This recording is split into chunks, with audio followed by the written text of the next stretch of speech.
Have you ever wondered how long you'd actually survive a single day in the Roman Empire? Not the polished marble version, the real one, where the streets never sleep, the walls feel too thin, and danger hides in the ordinary. Stay close, because most people wouldn't last an hour. Hey guys, tonight we slip into a version of Rome that isn't polished for postcards or museum plaques. You arrive at dusk, the sky a fading bruise of purple and orange above rooftops that lean against one another like tired old men. The streets hum with a low, restless energy, the kind that tells you everything here moves fast, and not always safely. And trust me, you probably won't survive this without a few close calls. So, before you get comfortable, take a moment to like the video and subscribe, but only if you genuinely enjoy what I do here. If you're listening right now, tell me your location and local time. I love seeing where these late-night journeys travel. Now, dim the lights, maybe turn on a fan for that soft background hum, and let's ease into tonight's journey together. You stand just outside the Servian Wall, where Rome's outskirts feel strangely alive, as though the ground itself hums with centuries of footfalls. The dust settles into your sandals, yes, sandals, because the Roman Empire doesn't care that you're used to cushioned sneakers, and before you even take a second step forward, a mule cart brushes past your elbow close enough to remind you that personal space is a modern luxury. Street vendors shout over each other, trying to sell figs, olives, and occasionally something that doesn't appear entirely dead. A man waves a small clay lamp toward you, insisting it's imported from Hispania. You suspect it's not. Historians still argue whether counterfeit goods were as widespread in the empire as they are today. But judging by this lamp's wobbly handle, you're leaning toward yes. As you enter the city proper, your nose picks up its first real lesson. Rome is powerful, magnificent, and frankly, it smells terrible. You catch whiffs of roasting meat from a popina, the sharp bite of vinegar, a surprising hit of incense, and then, almost violently, an aroma suggesting that someone's chamber pot was emptied far too close to your foot. There's a sewer system, sure, but it's more of a suggestion than a guarantee. A quirky but true tidbit. Romans sometimes tossed ash into the streets to help soak up waste. It doesn't help your sandals. Shadows pool between buildings, and you follow them into a wider avenue lit by scattered oil lamps. You're surprised by how dim it feels.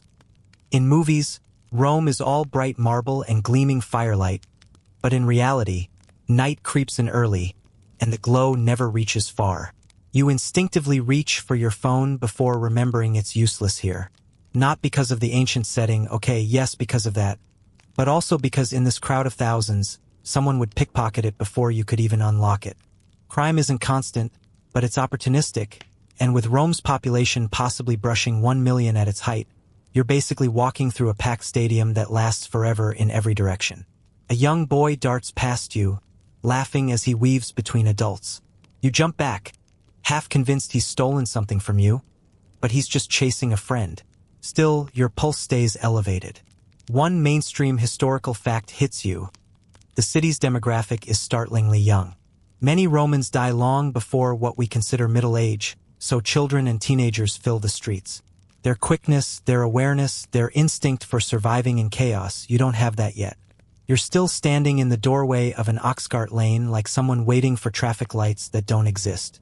As you keep walking, a man wearing a faded tunic approaches and points at your clothes. They're nothing dramatic, just your usual outfit, but here you stand out. Foreigners aren't rare in Rome, but the empire has a way of categorizing everyone immediately by accent, clothing, posture, and even haircut. The man squints, mutters something about strange fabric, and wanders off. If this were a comedy, you'd laugh, but instead you realize that being unfamiliar marks you as vulnerable. People notice. People remember. A warm breeze rolls through, carrying the scent of a nearby bakery where the last loaves of the day finish in a clay oven. You drift toward it unconsciously, drawn by the promise of comfort. Hunger is a universal language, and for a moment you almost forget how alien everything feels. A baker's assistant slides a round loaf, charred at the edges, dusted with flour, onto a wooden board. You consider buying one, then freeze when you realize you have no Roman currency. The assistant eyes you suspiciously, then shrugs and goes back to his work. You decide to play it cool, as though you weren't absolutely considering bartering a handful of lint. Your feet carry you deeper into the city along stone-paved roads worn smooth by thousands of carts. The grooves cut into the stone are unexpectedly deep, deeper than most tourists imagine, and you step carefully to avoid twisting your ankle. Romans engineered these roads with remarkable precision, and here's your quirky detail of the moment. Some of the stones are recycled building material, taken from older construction and slotted into place wherever they fit. Rome wastes nothing. Even abandoned temples end up as paving. The sun finally dips behind the hills, leaving the sky a slate-gray canvas. Lamps flicker in doorways, casting long, uncertain shapes across the street.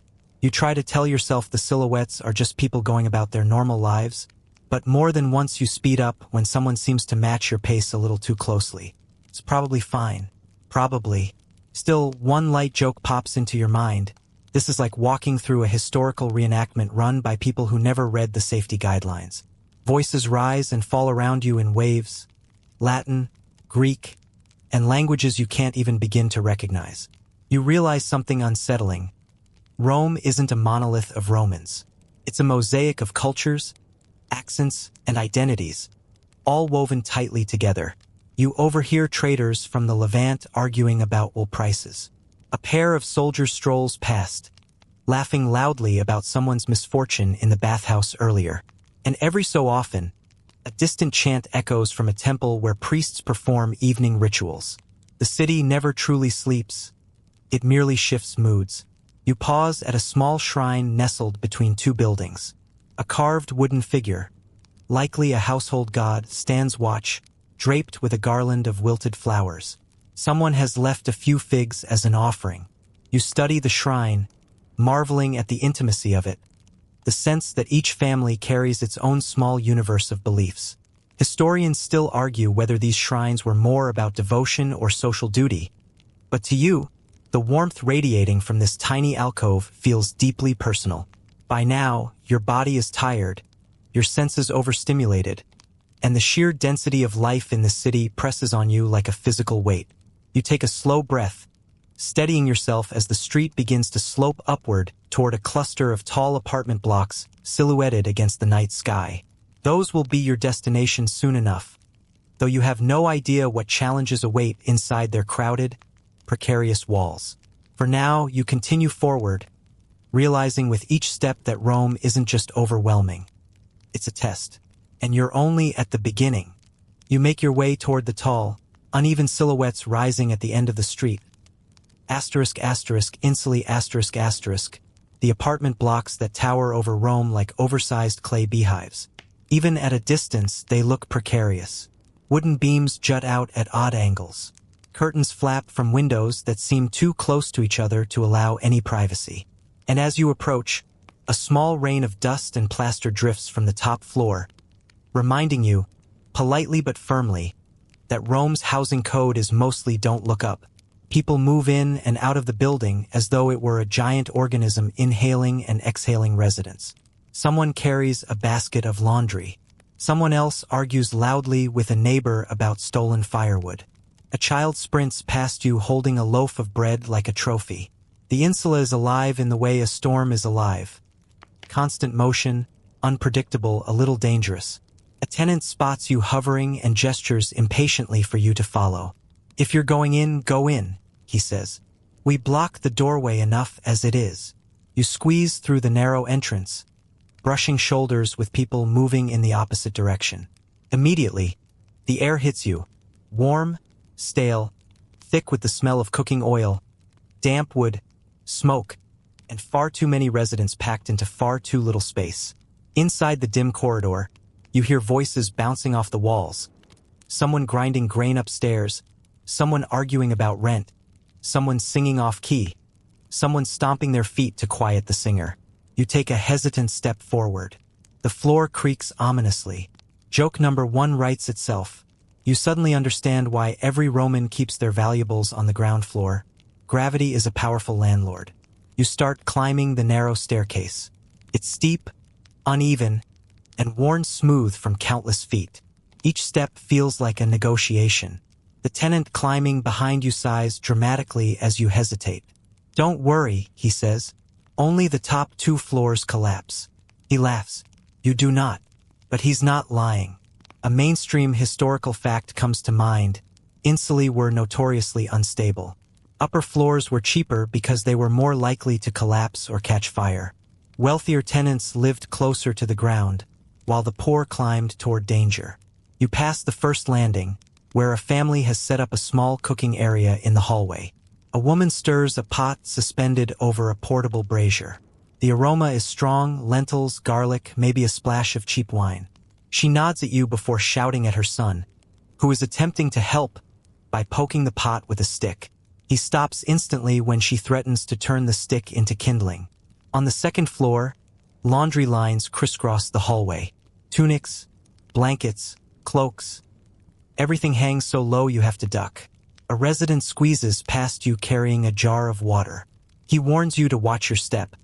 Someone recently broke a tile, and the hole has become a miniature pit of despair for unsuspecting sandals.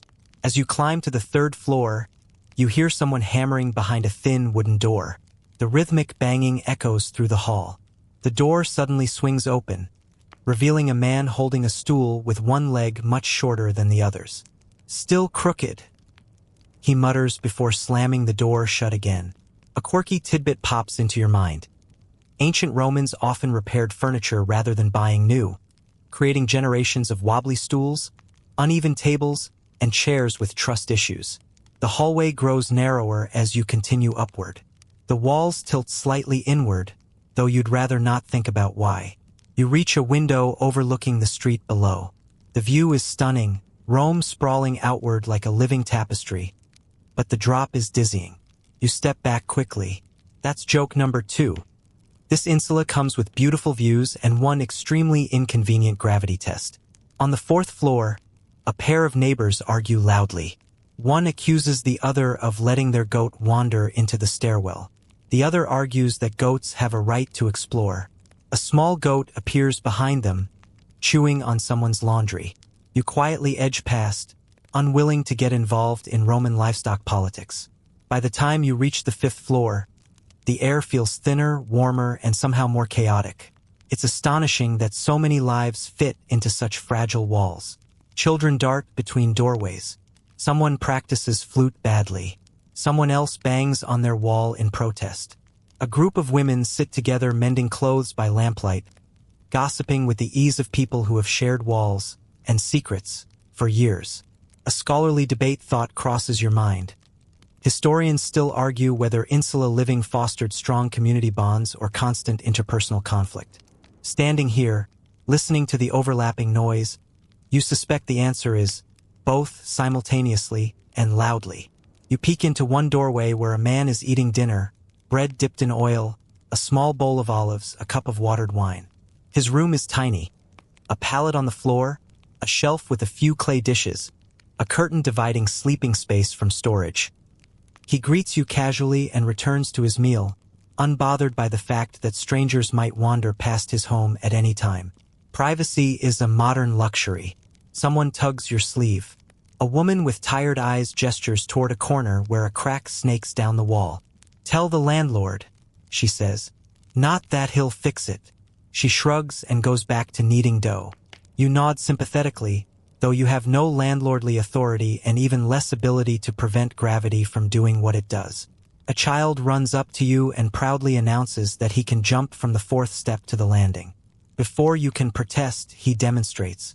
He lands successfully, beams at you, and sprints away. Joke number 3. Roman children have indestructible ankles or know a medicus who works cheap. You finally reach the top floor. The ceiling slopes unevenly, and the hallway feels like the attic of a house that's been arguing with itself for centuries. Someone has placed a small shrine here, a painted wooden Laura's figure tucked into a niche with melted wax pooling beneath it. Offerings include breadcrumbs, a sprig of rosemary, and one extremely confused-looking marble figurine of Neptune. You decide not to ask. You step into a tiny room offered to you temporarily by a resident who always enjoys showing outsiders how real Romans live. It's barely large enough for a mat and a small table. The heat here is oppressive, rising from every level below. You sit, and the entire building groans softly, as if adjusting to your presence. Outside the window, Rome glows in the fading light. Smoke drifts upward from cooking fires. Laughter erupts from a nearby courtyard. A vendor calls out fresh fish. A donkey brays indignantly, and you, perched in a fragile insula at the top of the world's most chaotic city, finally understand why Romans joked that the safest part of the building was the street outside. You lie back, listening to footsteps thudding above, below, and beside you, realizing that in Rome, privacy is an illusion, safety is relative, and survival is communal. You close your eyes, letting the building creak and sway around you, a fragile cradle holding more stories than you can possibly absorb. You step back out into the street, blinking as sunlight glints off rows of terracotta roofs, and the chaotic pulse of the city surges around you.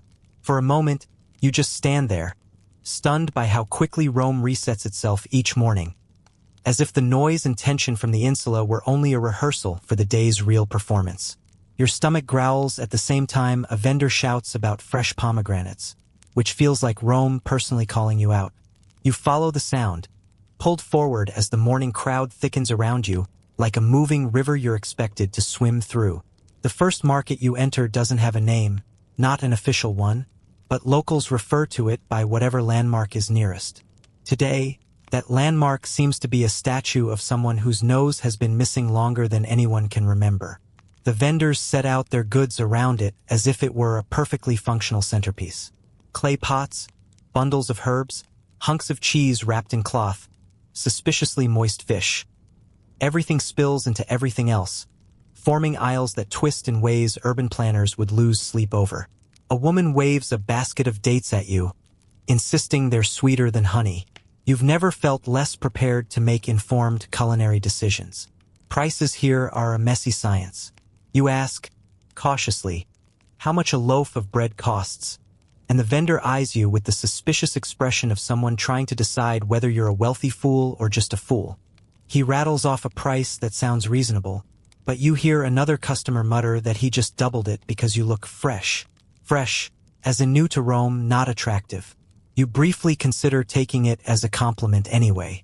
The vendor huffs when you hesitate and moves on, shaking his head like you've personally offended Jupiter. You wander deeper, toward a cluster of stalls selling grain, because even you know bread is the backbone of Roman survival. One historical fact lands hard. The population depends on the annona, the grain dole that distributes free or subsidized grain to eligible citizens. Without it, riots aren't uncommon. Romans take their carbs seriously. The government transports grain from Egypt and North Africa in massive quantities, creating a supply chain so essential that some historians call it the empire's lifeline. Right now, as you watch workers unload sacks from a cart, you can see how crucial it is. People gather quickly, forming lines that blur into semi-organized chaos. A quirky tidbit emerges when you notice a man using a hollowed-out ostrich egg as a measuring scoop. You blink twice, sure you've misread the situation, but no, that's exactly what he's doing. The egg gleams like polished ivory, and he treats it with the care of someone who knows it's worth more than half the grain he's measuring. You wonder whether this is standard practice or his personal brand strategy. Rome contains multitudes.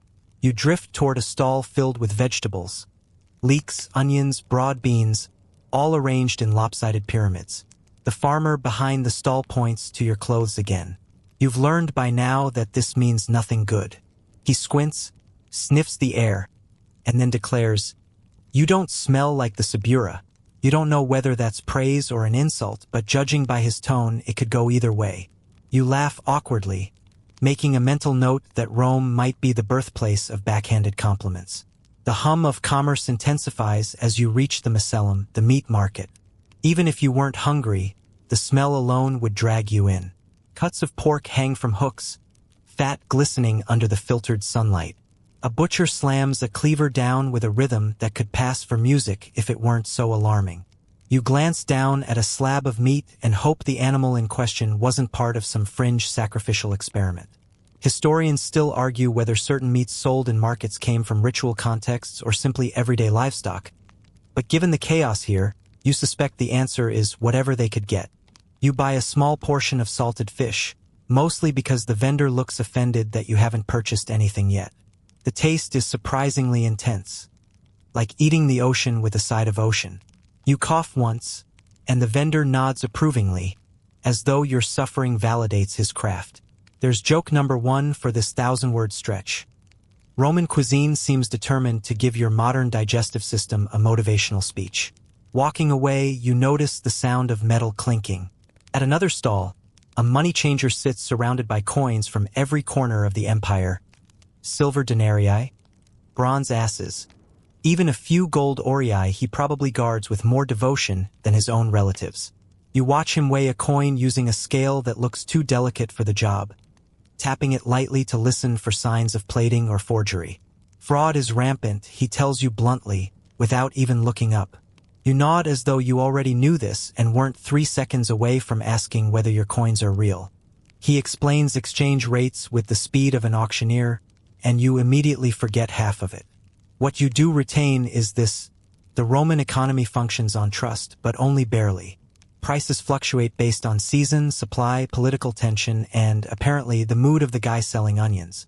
You're beginning to realize that daily bread is a euphemism for daily anxiety.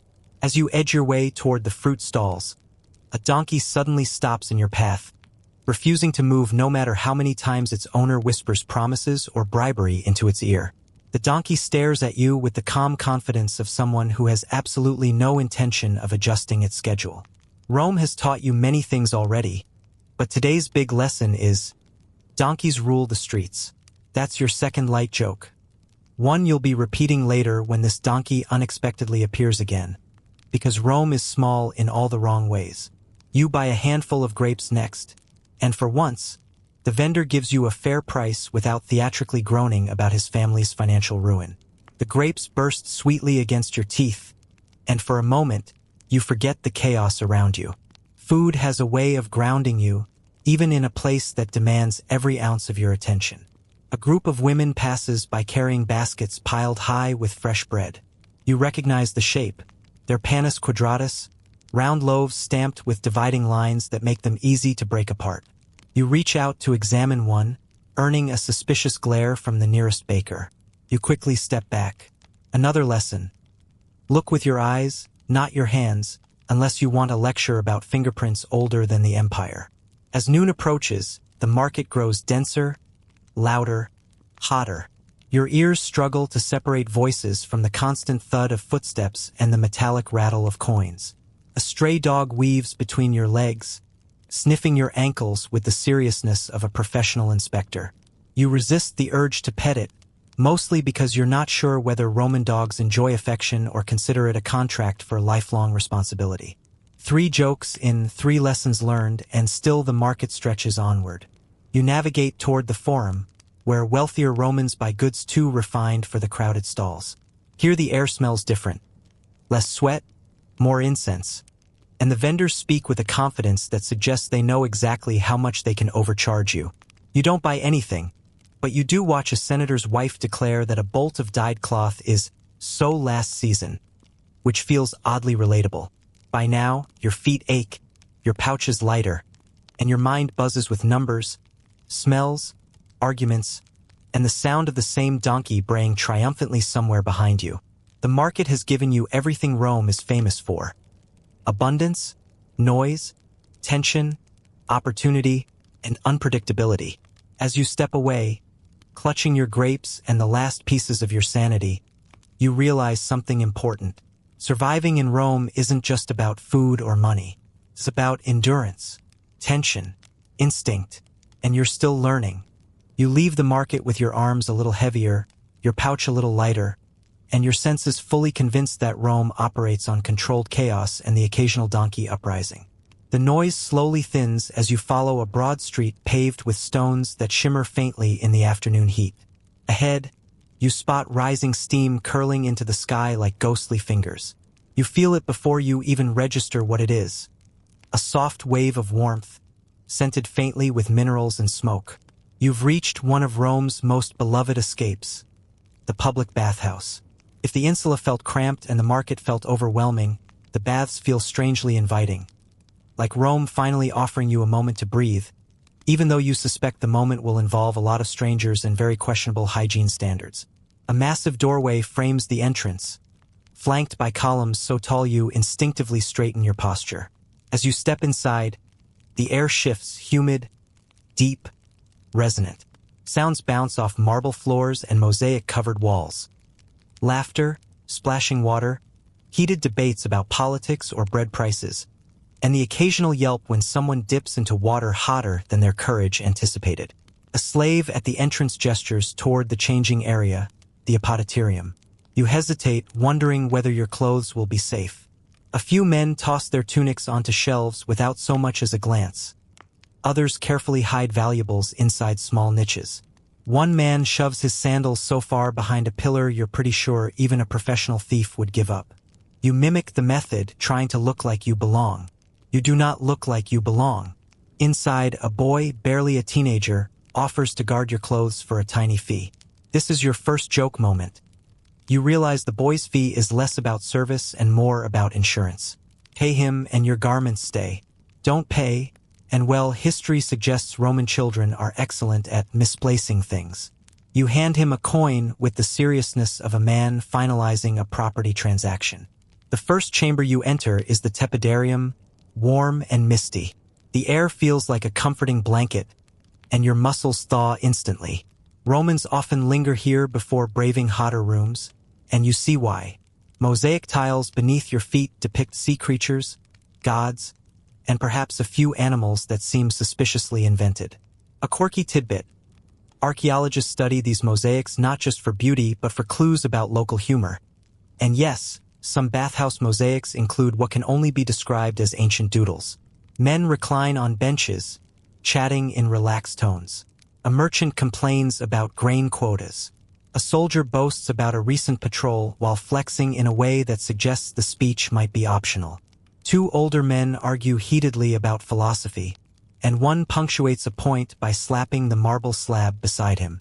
The sound echoes like thunder. You wander toward the caldarium, and instantly your breath catches. Steam rolls out in thick waves. The temperature hits you like a wall. You watch a few men ease themselves in with the bravery of warriors entering battle. You try to follow step by step until suddenly you're submerged up to your chest. The heat is overwhelming but oddly addictive, like the world's most intense soup.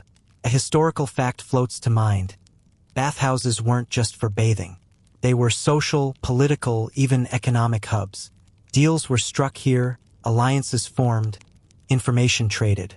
The emperor himself might occasionally host public events in grander complexes. Cleanliness mattered, but reputation mattered more. As you lean back, soaking in the caldarium, two men beside you begin gossiping in voices they think are discreet but absolutely are not. Did you hear about Marcus? No, what about him? He faked a leg injury to skip his civic duty, but then danced at a festival. You try not to laugh out loud, but a small snort escapes. Both men glance over, and one raises a brow as though deciding whether to include you in the conversation. He doesn't, but he does give you a polite nod, your official invitation into the lukewarm world of Roman gossip. After a few minutes, someone claps you on the shoulder and gestures toward the cold plunge pool, the frigidarium. You brace yourself.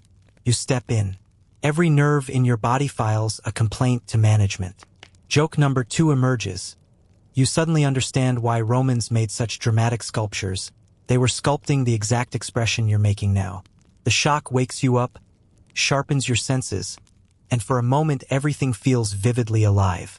You float there, listening to the splash of water, the low rumble of conversations, and the rhythmic scrape of a man using a strigil, a curved tool for scraping oil, dirt, and sweat off the skin. This was the Roman method of soap, not washing so much as resurfacing. You try it, and to your surprise, it works disturbingly well. But the man scraping himself next to you seems too enthusiastic, and you gently drift away. You move into the courtyard, where men sunbathe, wrestle, or snack on olives sold by wandering vendors. Someone waves a tray of pastries at you, shouting, "Fresh honey cakes!" Another man immediately calls out, "They're not fresh." The vendor glares and insists they were made just this morning. You bite one and instantly understand joke number 3. They were made this morning of last year. A group of men near you debate politics with passionate hand gestures. You pick up only fragments. Taxes, grain shipments, the mood of the emperor that week. One mentions a rumor about a senator's misadventure during a banquet. Another claims the rumor is false. Someone else says historians still argue whether that senator actually fell into a fountain or was pushed. You muse that even ancient gossip survives as academic debate. Nearby, a trainer teaches wrestling techniques, and you watch 2 boys spar with surprising skill. Their movements are fluid, disciplined, clearly learned through repetition. You lean forward, admiring their technique, until one of them is thrown in your direction and nearly knocks you over. The trainer apologizes, but you swear you see a hint of amusement in his eyes. Eventually, you return to the warm room, letting your body settle. This bathhouse has become a window into Rome's soul, open, chaotic, built on routine and ritual. You realize something important. Despite the dirt, the crowds, and the questionable pastries, these baths are a sanctuary. Even the poorest citizens can access them for a small fee, making them one of the rare spaces where class lines blur. But as peaceful as this moment feels, you can't linger forever. Rome is vast, and there is always another current to follow. You dry off, retrieve your clothes, thankfully still where you left them, and step back into the sunlight, feeling lighter, cleaner, and far more aware of how social survival here depends on listening as much as bathing. Your day continues, but now you carry with you the warmth of the caldarium, the chill of the frigidarium, and the lingering echo of gossip that somehow feels universal across time. You step out of the bathhouse feeling refreshed, lighter, looser, and briefly convinced you may actually survive Rome after all. That optimism lasts about 14 seconds, because the moment the humid bath air fades from your skin, the city reclaims you. Noise swells, dust rises, a cart wheels dangerously close, and a potter shouts that you're standing exactly where his pots don't belong. Your shoulders tense all over again. Welcome back to the Roman hustle. The street you follow slopes downward into a district known for workshops, places where craftsmen hammer, carve, heat, twist, sew, dye, and occasionally shout at apprentices for breathing incorrectly. Smoke wafts upward from furnaces. The metallic clang of metalworkers rings out like an unending alarm clock. A leatherworker scrapes a hide with the intensity of someone punishing it for personal reasons. Rome may be the center of the empire, but it's also a factory with no off switch. You pass a line of men waiting outside a bakery. You don't need anything, but curiosity pulls you closer. Inside, bakers shove long paddles into clay ovens, pulling out flat loaves dusted in ash and steam. You can almost taste the warm scent. The man beside you mutters, "Hurry up, or the noon crowd will take everything." You realize this has the exact energy of being stuck behind someone indecisive at a coffee shop. That's joke number 1. 2,000 years have passed, but lines remain humanity's greatest test of patience. Moving on, you drift toward the clang of metal, blacksmiths at work. Inside an open-front workshop, a man hammers a glowing rod with practiced rhythm. Sparks fly, landing dangerously close to your toes. You step back, not wanting to become an accidental historical statistic. The smith barely notices you. He's deep in the trance of labor. Another man works the bellows, sweat streaking down his arms as fire roars hotter. The scene is hypnotic, even beautiful in its raw focus. A mainstream historical fact surfaces. Most Romans weren't wealthy. The majority lived hand-to-mouth, working trades that demanded constant physical effort. Metalworkers, builders, cobblers, weavers, millers, carpenters. Wages varied wildly, and inflation regularly chewed through savings like a bored goat.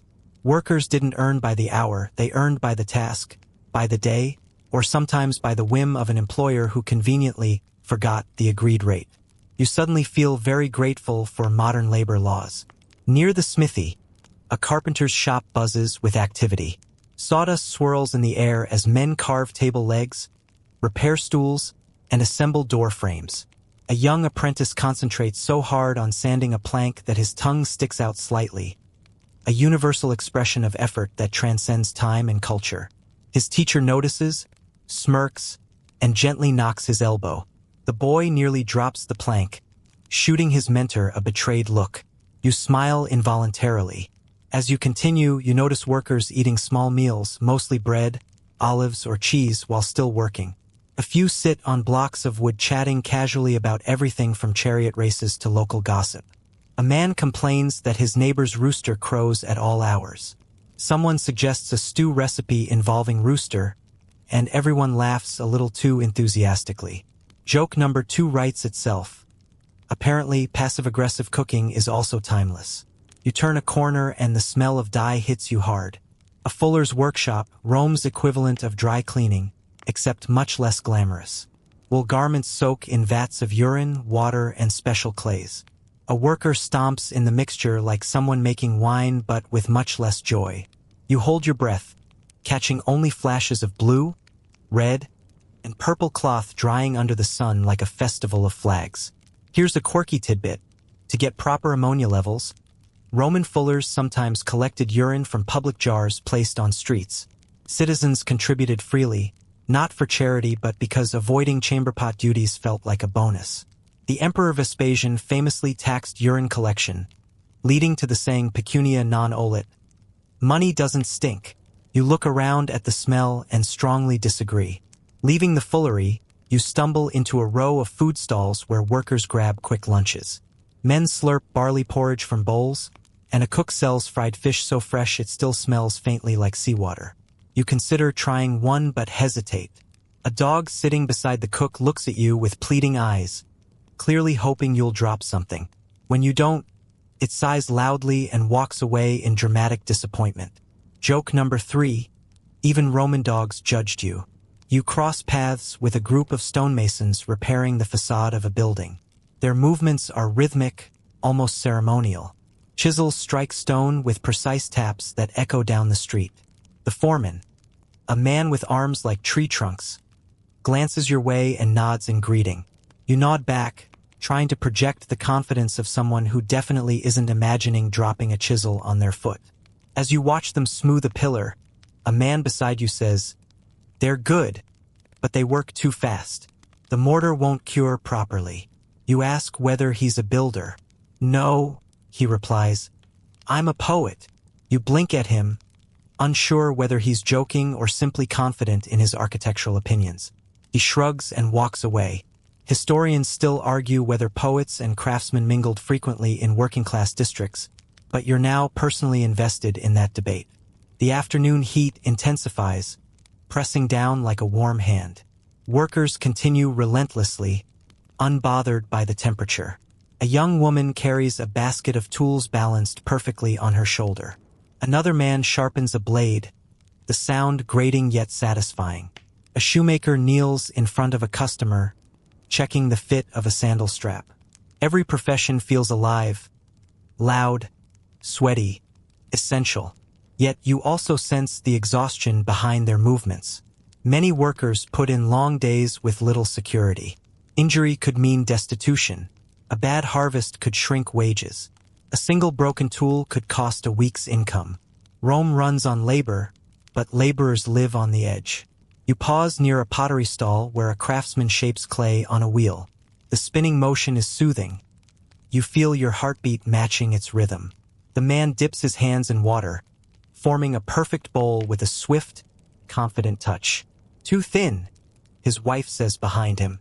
He groans and reshapes it. Their bickering continues lovingly for several minutes. You feel like you've stumbled into a Roman sitcom. Further ahead, street musicians entertain workers on break. A man plucks a lyre. Another taps a drum made of stretched leather. A child dances unevenly, tripping halfway through and laughing so hard he falls over again. Someone tosses him a copper coin. He beams like he's won a fortune. A group of laborers nearby discuss wages. You catch phrases about grain rations, contract disputes, and a supervisor who counts workdays very differently depending on who asks. It reminds you of workplace politics everywhere, except with more sandals. You resist the urge to say anything modern that would sound absurd here. As the afternoon dips toward evening, the tone shifts. Some workers pack up tools. Others begin night tasks. A few gather at taverns, eager for wine, dice games, and the chance to complain about bosses who don't understand them. One man waves at you, inviting you to join, but you sense the pull of the city leading you onward, toward new mysteries, new dangers, new noises waiting to overwhelm your senses. You take one last look at the district, the hammering, scraping, weaving, arguing, laughing world of Roman work. This is the heartbeat of the empire, loud, relentless, imperfect, endlessly alive. And as you step away, dust rising around your sandals, you feel the weight of Rome settle on your shoulders again. This city doesn't just exist. It functions through sweat, skill, grit, and an unending workforce whose names history often forgets. You too must keep moving. Evening edges closer, and with it comes a shift in Rome's scent. The air, once thick with sawdust, sweat, and furnace smoke, now carries something more inviting: herbs, roasted meat, freshly baked bread, and the unmistakable tang of fermented fish sauce drifting between buildings like an enthusiastic ghost. Your stomach tightens with hunger. After hours wandering through workshops, the promise of food pulls you forward like a rope. You follow a narrow street lined with papyri, small food stalls tucked beneath awnings. Customers lean against counters, slurping stews or sipping watered wine. The noise blends into a comforting murmur. Wooden bowls clacking, kitchen boys shouting orders, women bargaining for ingredients, someone arguing about dice rolls that likely ruin their day. Your first stop is a vendor selling pulse, a staple Roman porridge made of emmer wheat. The vendor serves it with a drizzle of olive oil and a scattering of herbs. You take a bite. It's warm, filling, and somehow tastes exactly like something designed to keep millions of Romans alive without ever impressing a single one. That's joke number one. Pulse is the oatmeal of the ancient world. Everyone eats it, but no one writes poems about it. A man beside you slurps his porridge loudly and tells you, with impressive sincerity, that pulse builds character. You nod politely, unsure whether he means physical strength or emotional resilience. He grins toothlessly and gestures toward another stall. If you want real Roman food, try the fish sauce, strong as Neptune's temper. You thank him and quietly promise yourself you'll reconsider the necessity of new experiences. Yet curiosity wins.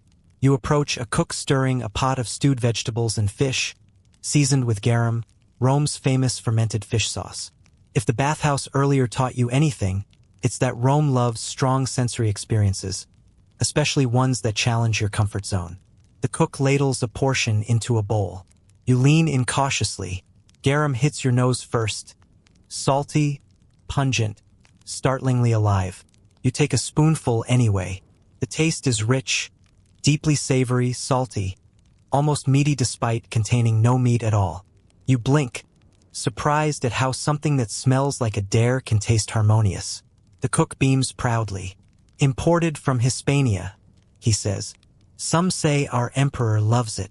Historians still argue whether elite Romans used garum as liberally as the lower classes did. But the pride in this cook's voice suggests he'll hear no criticism today. Leaving the stall, you wander toward a bakery where workers pull loaves from a massive clay oven. The heat radiates outward like a small sun. A baker offers you a slice of warm panis militaris, the dense bread often given to soldiers. It's hearty, slightly sour, and requires the jaw strength of a determined gladiator. That's joke number two. You suddenly understand why Roman soldiers had such good endurance. They were trained by their bread. With your hunger slightly tamed, you continue to explore Rome's culinary maze. A tavern door swings open beside you, releasing laughter, the clatter of dice, and the sour-sweet smell of cheap wine. A man stumbles out, sees you, and enthusiastically declares, "Wine makes the Senate tolerable," before tripping on his sandal and recovering with the dignity of someone who has clearly practiced this maneuver. You step aside, deciding you'll observe taverns from a safe distance, for now. Further along the street, a merchant displays an array of preserved delicacies. Pickled vegetables, dates soaked in honey, smoked sausages, and jars of imported olives. He explains that Rome's wealth flows in from every corner of the empire, bringing flavors from Gaul, Africa, the Levant, and beyond. A mainstream historical fact: logistics were everything. Trade networks carried grain, wine, spices, fish, and luxury goods across thousands of miles, feeding a city of up to 1 million mouths. Without constant supply shipments, Rome would starve within weeks. You purchase a small skewer of roasted meat. The flavors burst with herbs, coriander, lovage, and a hint of pepper. Pepper, the merchant proudly notes, comes all the way from India. You marvel at the distance traveled by a spice now sitting casually on your tongue. He shrugs as though it's nothing. For him, this is daily life. For you, it's like discovering the ancient world's version of global shipping. You take a shortcut through a quieter alley, but soon realize your mistake. You've stumbled into a district known for its more experimental cuisine. A man waves you over to try stuffed dormouse, a delicacy eaten by wealthier Romans. He lifts the lid from a clay pot, revealing the roasted creature nestled in herbs. You freeze. Joke number 3 arrives fully formed. You are absolutely not emotionally prepared to eat anything whose cartoon version owns a tiny bed. You politely decline, offering a smile so strained it could be studied by archaeologists centuries later. Escaping the dormouse stand, you find yourself drawn by the smell of street pies. A woman sells libum, a soft cheesecake-like pastry made of flour, cheese, and honey. You try one, and suddenly the world is a kinder place. Sweetness melts into warmth, and you wonder how Romans managed to invent so many foods that swing wildly between challenging and delightful. Nearby, children gather around a vendor selling spiced nuts. They giggle, chase each other, steal handfuls of nuts when the vendor turns his back, and scatter like sparrows when he notices. He shakes a fist in mock anger but smiles anyway. Rome is harsh, but childhood still finds pockets of joy. You continue walking, noticing how food intertwines with every layer of life here. The wealthy feast on couches in elaborate dining rooms, eating stuffed birds, honeyed fruits, and dishes designed more for spectacle than sustenance. The poor rely on bread, porridge, vegetables, and cheap wine. Some historians argue that Rome's obsession with lavish dining was a statement of status. Others believe it was simply boredom combined with an endless supply of imported ingredients. Passing by a villa with open windows, you hear laughter and the clink of bronze dishes. A banquet is underway. Musicians play soft melodies while servants hurry between reclined guests carrying platters. The aroma drifting outward is intoxicating. Roasted pheasant, boiled eggs sprinkled with herbs, wine perfumed with rose petals. For a moment, you imagine stepping inside, claiming a seat, sampling everything. Then you remember section 6 is about why you wouldn't last here. You quietly move along. The sun finally sets, and torches flicker across the streets. Smells intensify in the cooling air. You tuck a small pastry into your pouch for later, feeling content but also aware that Rome's food landscape reflects its deeper truth. Abundance for some, survival for most. As you sit on a stone ledge overlooking the bustling evening street, you savor the last bite of honey cake. Behind you, someone loudly praises garum again. Ahead of you, someone insists dormice are surprisingly refined. To your right, a vendor argues that bread should be taxed differently. To your left, a dog sniffs hopefully near your knee. This city, you realize, eats loudly, proudly, and constantly. And you, stranger, wanderer, late-night dreamer, are learning Rome's rhythm one bite at a time. Night settles across Rome, but instead of quieting, the city changes tempo. The workers who filled the streets by day thin out, and a different kind of crowd appears. Thrill-seekers, gamblers, performers, pickpockets, and families heading toward one of Rome's greatest obsessions: entertainment. And not just any entertainment. The kind that shakes the ground beneath your feet, drowns out your heartbeat, and makes you question every assumption you had about ancient life. The first rumble you hear isn't thunder. It's applause, thousands of hands slamming together inside the massive structure rising before you. The Flavian Amphitheater, known today as the Colosseum. Even from outside, it radiates an energy that pulls you in like a tide. Torches burn along its walls, casting giant shadows that sway like restless spirits. You inhale deeply, The air smells like sweat, roasted nuts, oil lamps, and unmistakably, the metallic tang of excitement. You move with the crowd, climbing wide stone steps until the arena opens before you like a giant bowl carved out of the earth. People swarm through the seating tiers, arguing over spaces, shouting greetings, selling pastries, or making bets they absolutely cannot afford to lose. Someone waves a jug of wine in your face, insisting you drink because it improves the view. You politely decline. That's joke number 1. You're not convinced the city that invented garum should also be trusted with stadium tailgating traditions. Below, the arena floor is covered with sand. Torches illuminate its golden surface, and teams of workers make last-minute adjustments while musicians tune reed instruments. The atmosphere is electric. Even without an event underway, the Colosseum feels alive, humming with anticipation. A mainstream historical fact surfaces. These spectacles were free to attend. Emperors and wealthy magistrates funded them to win public favor. Bread for survival, spectacles for loyalty. It worked remarkably well. Rome's population sometimes lined up before dawn to secure good seats. A trumpet sounds. People hush. You lean forward instinctively. The first performers enter. Acrobats balancing on ropes, jugglers tossing blades, dancers weaving patterns across the sand. It feels festive, almost wholesome, until the gates creak open again, and a group of criminals is marched into the arena. The crowd shifts from cheerfulness to a strange blend of expectation and bloodlust. You swallow hard. This part is not wholesome, yet Romans view it differently.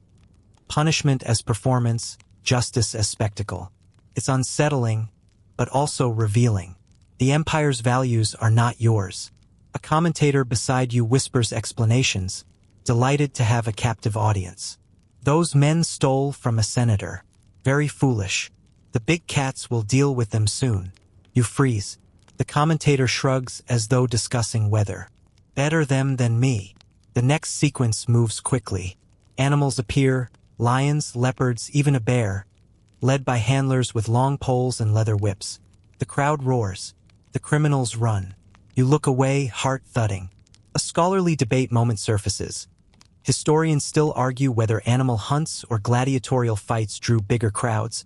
But tonight, the arena erupts with such thunderous approval that you suspect hunting events were at least equal contenders. When the spectacle ends, workers rush out to rake the sand smooth again, erasing all traces of what just happened. The speed is shocking. Rome knew how to package entertainment with ruthless efficiency. The next act is the crowd favorite, chariot racing, but held tonight not in the Circus Maximus, but as a smaller demonstration inside the arena. A few teams zip out through the gates, wheels kicking sand into glittering arcs. The crowd instantly chooses sides. Shouts of blue and green echo like competing storms. Factions run deep in Rome. Loyalties to racing teams rival political alliances. The chariots thunder past your section, close enough that you feel the rush of wind. Horses snort, muscles straining, hooves sparking against stone edges. One charioteer glances back at his rival, misjudges the turn, and clips the barrier. The wheel splinters. The chariot topples. A gasp sweeps the arena. The rider rolls free, bruised but alive. People cheer wildly. That's joke number 2. Roman audiences don't cheer for death. They cheer for drama. A short break follows. Vendors weave through aisles selling honey cakes, nuts, and spiced wine. You buy a cup despite your earlier caution, and it warms your throat pleasantly. A man next to you asks if you're cheering for the green team. You say yes before realizing you've seen exactly one race in your life. He nods approvingly. Apparently, that was the right answer. Finally, the main event, the gladiators. The arena hushes again as 2 armored fighters step onto the sand. One wearing the fish-crested helmet of a murmillo, the other lighter and faster, armed with a net and trident, a retiarius. The contrast is striking. Heavy power versus quick agility. They circle each other, testing. Net casts forward, misses. Sword slashes, blocked. Sand sprays beneath lunging feet. The crowd leans as one body, exhaling with each clash. A A quirky tidbit bubbles to mind. Gladiators were often surprisingly well-fed. They ate high-carb diets heavy in barley and beans, earning the nickname hordearii, the barley men. You imagine an elite warrior carbo-loading like a marathon runner and can't help but smile. The murmillo lunges. The retiarius twists away. They trade blows, each movement choreographed only by instinct. Sweat darkens the sand. A few spectators shout advice as if the fighters can hear them. You clutch the edge of your seat, completely absorbed. The retiarius finally trips. The murmillo pins him. The arena holds its breath. Traditionally, the sponsor of the games or the emperor decides the loser's fate. Tonight, a wealthy magistrate stands, extending his arm. The crowd waits. He hesitates, then turns his thumb sideways, not down, not up, but a gesture historians still argue the actual meaning of. Was it mercy? Death? A signal understood only within that moment? Tonight, the retiarius lives. Relief rushes through you so sharply your knees weaken. When the fight ends, trumpets sound again, and the crowd begins to disperse. People chatter about favorite moves, near misses, and which team deserves divine punishment for losing. As you follow the throng outside, the night breeze cools your face. Rome's entertainment is exhilarating, terrifying, mesmerizing, contradictory, beautiful and brutal, civilized and savage. And it's clearer than ever that surviving Rome means understanding not just its streets and food, but its appetite for spectacle. You step away from the fading glow of the arena torches, feeling the ground still vibrating beneath your feet, as if Rome itself applauds the night. You step away from the arena with your ears still humming and your heart thumping like a legionary's drum. Rome at night is a different creature. Still loud, still busy, but softer in its edges, like a huge beast settling onto its paws. Torches flicker along narrow streets as citizens drift home, and you follow the flow until the roar of the arena fades into a quieter rhythm. Gradually, another sound replaces it. The chiming of small bells, the murmur of prayers, the rustle of people stopping at shrines tucked into corners and alcoves. Religion here isn't confined to temples or feast days. It spills into every doorway, every mealtime, every decision. Romans don't simply believe in gods. They negotiate, consult, bargain, appease, flatter, and occasionally blame them for everything from poor harvests to stubbed toes. You turn a corner and nearly bump into a stone pedestal topped with a small wooden figure. A Lara's shrine, dedicated to household guardian spirits. Someone has placed a fresh garland of ivy across its shoulders. Another person has left a cup of wine so full it's already attracting insects. A woman passing by taps the shrine gently, whispering a greeting. She notices you watching and smiles. "For luck," she says. "You'll need it tonight." You give a nervous laugh, unclear whether she's being friendly or prophetic. That's joke number one. Only in Rome does a casual walk turn into a surprise spiritual performance review. You continue on, noticing how shrines punctuate the streets like punctuation marks, each one reminding you that Romans see the divine everywhere. A man lights a small oil lamp at one shrine, muttering about business prospects. A child scatters flowers at another, perhaps hoping for good grades or fewer chores. You feel the weight of countless tiny rituals woven into the fabric of the city. A mainstream historical fact rises to mind. Rome's religious system wasn't about personal salvation. It was about maintaining Pax Deorum, the peace of the gods. If humans performed rituals correctly, the gods kept Rome stable. If not, well, you can imagine how stressful that responsibility feels. Suddenly, the woman's warning about luck seems more relevant. Eventually, the street widens, revealing a larger temple glowing in torchlight. Marble columns tower overhead, each carved with patterns so intricate you wonder how many artists sacrificed sleep to finish them. Worshippers file inside, carrying offerings, bread, fruit, wine, coins. Priests in white robes move through the crowd with practiced calm, directing people toward incense burners or altars. You hover near the entrance, curious but hesitant. A priest notices your uncertainty and gestures you forward. "All are welcome," he says, His voice is warm but carries the authority of someone who has spoken to 1,000 uncertain wanderers before. You step inside. The temple air feels heavier, thick with incense and quiet expectation. Lamps flicker against frescoed walls depicting gods in flowing robes.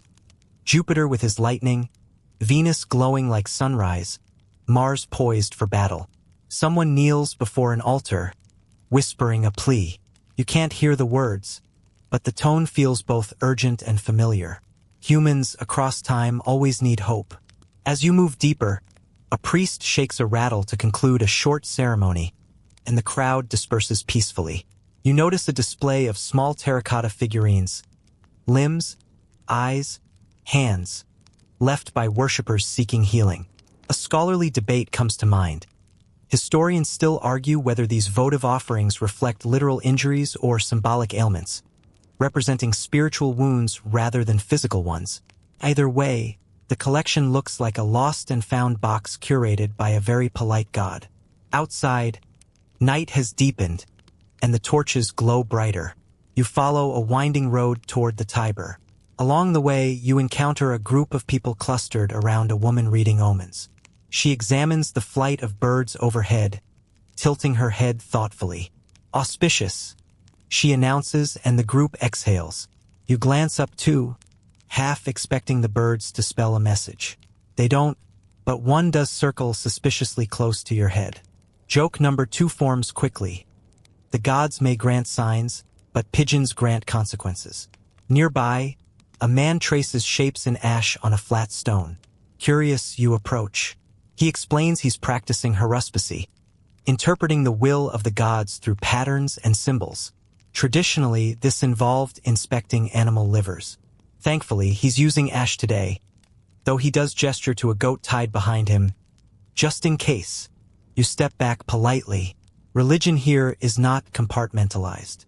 It infiltrates errands, meals, bedtime routines, business deals, even girl talk. As you pass a pair of young women sharing bread, one insists she won a date because she prayed to Venus. The other argues it was because she wore red. Historians still argue whether specific colors were associated with divine favor, but these two certainly have opinions. You approach the riverbank, where the moon reflects off dark water, turning waves into strips of silver.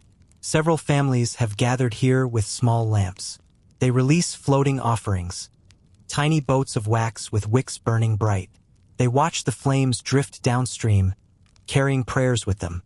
Some boats float gracefully. Others flip over immediately. One child wails dramatically when his capsizes. His mother pats his head. The gods just want you to try again. Love. That's joke number 3. Even divine messaging requires a learning curve. You sit on a low stone wall and watch the procession of lights. Each flame barely pushes back the darkness, but together they form a constellation across the water. You feel strangely moved, not by the rituals themselves, perhaps, but by the sheer continuity of human yearning. As the river ritual fades, you stand and continue your journey. Now the hum of conversation shifts to softer tones. People walk home carrying leftover offerings or readying charms around their wrists. The faint scent of incense clings to your clothes. Passing another doorway, you glimpse a family's lararium, a small household shrine with painted figures of their Laras and Penates. A father instructs his children on how to pour a tiny libation of wine. Their faces glow in the lamplight. The moment feels intimate, ordinary, eternal. Further on, you overhear a group debating omens. One man insists a sneeze during dinner foretells good fortune. Another says it signals death. A woman rolls her eyes and says it just means someone inhaled pepper. She gives you a knowing look as you pass. The skepticism is refreshing. As you head toward your next destination, you realize Rome's religious life isn't confined to gods of marble and gold. It thrives in kitchens, doorways, markets, street corners. It's woven into every decision Romans make, even if some interpret those decisions differently. One last shrine catches your eye, a small alcove glowing softly. Someone has left 2 figs, a coin, and, amusingly, a tiny carved chicken. You have no idea what the chicken means. Perhaps no one does, but you place a grape beside it anyway. Rome has taught you that sometimes gestures matter more than understanding.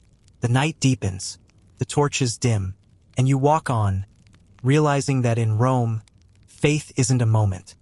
It's a rhythm, a steady pulse beneath the city's louder noise. And whether you believe in these gods or not, you're now part of that rhythm too.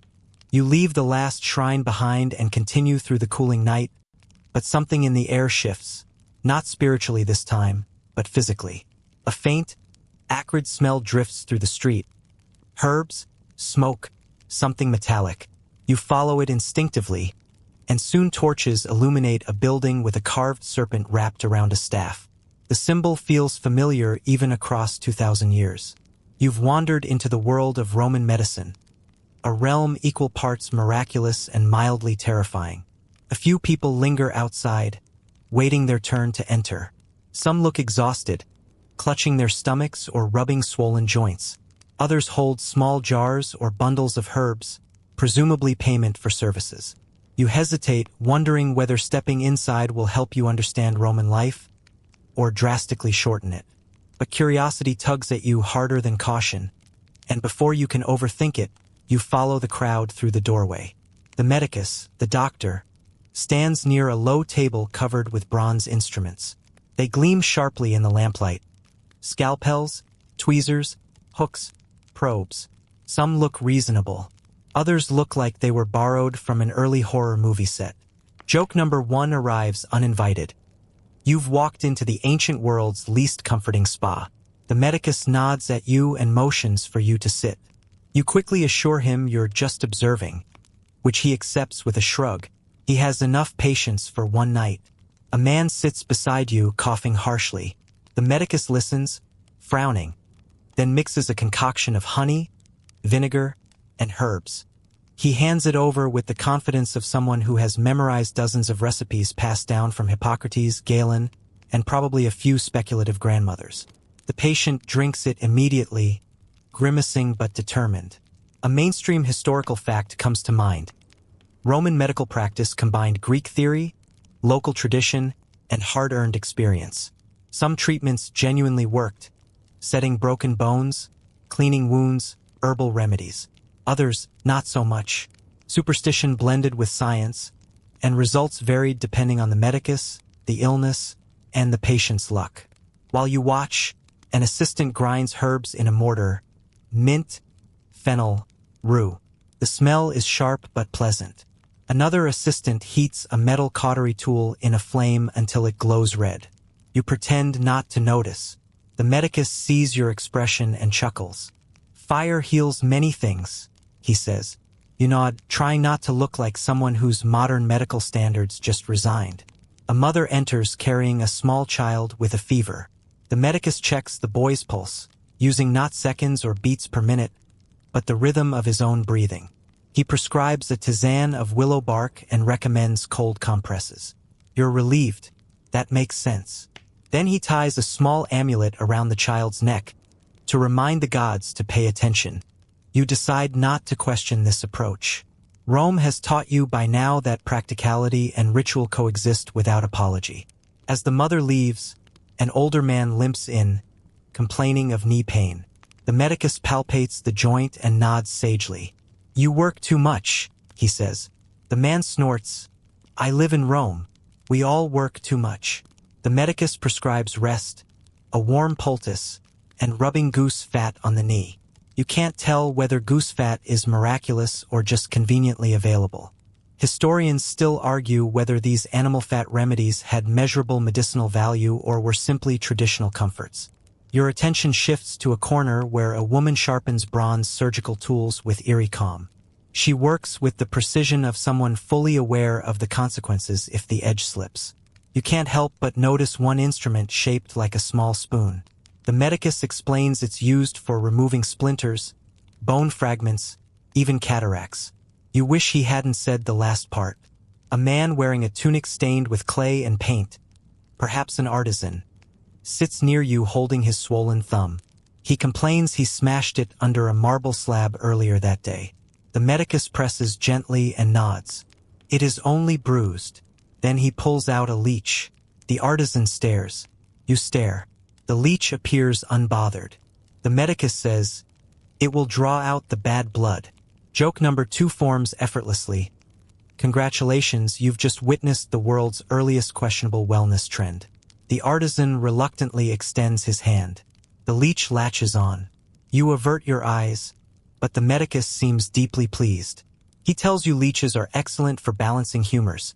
The 4 bodily fluids Romans believe govern health: blood, phlegm, yellow bile, and black bile. You nod politely again, your default expression in ancient Rome. The medicus moves to another patient, a woman with stomach troubles.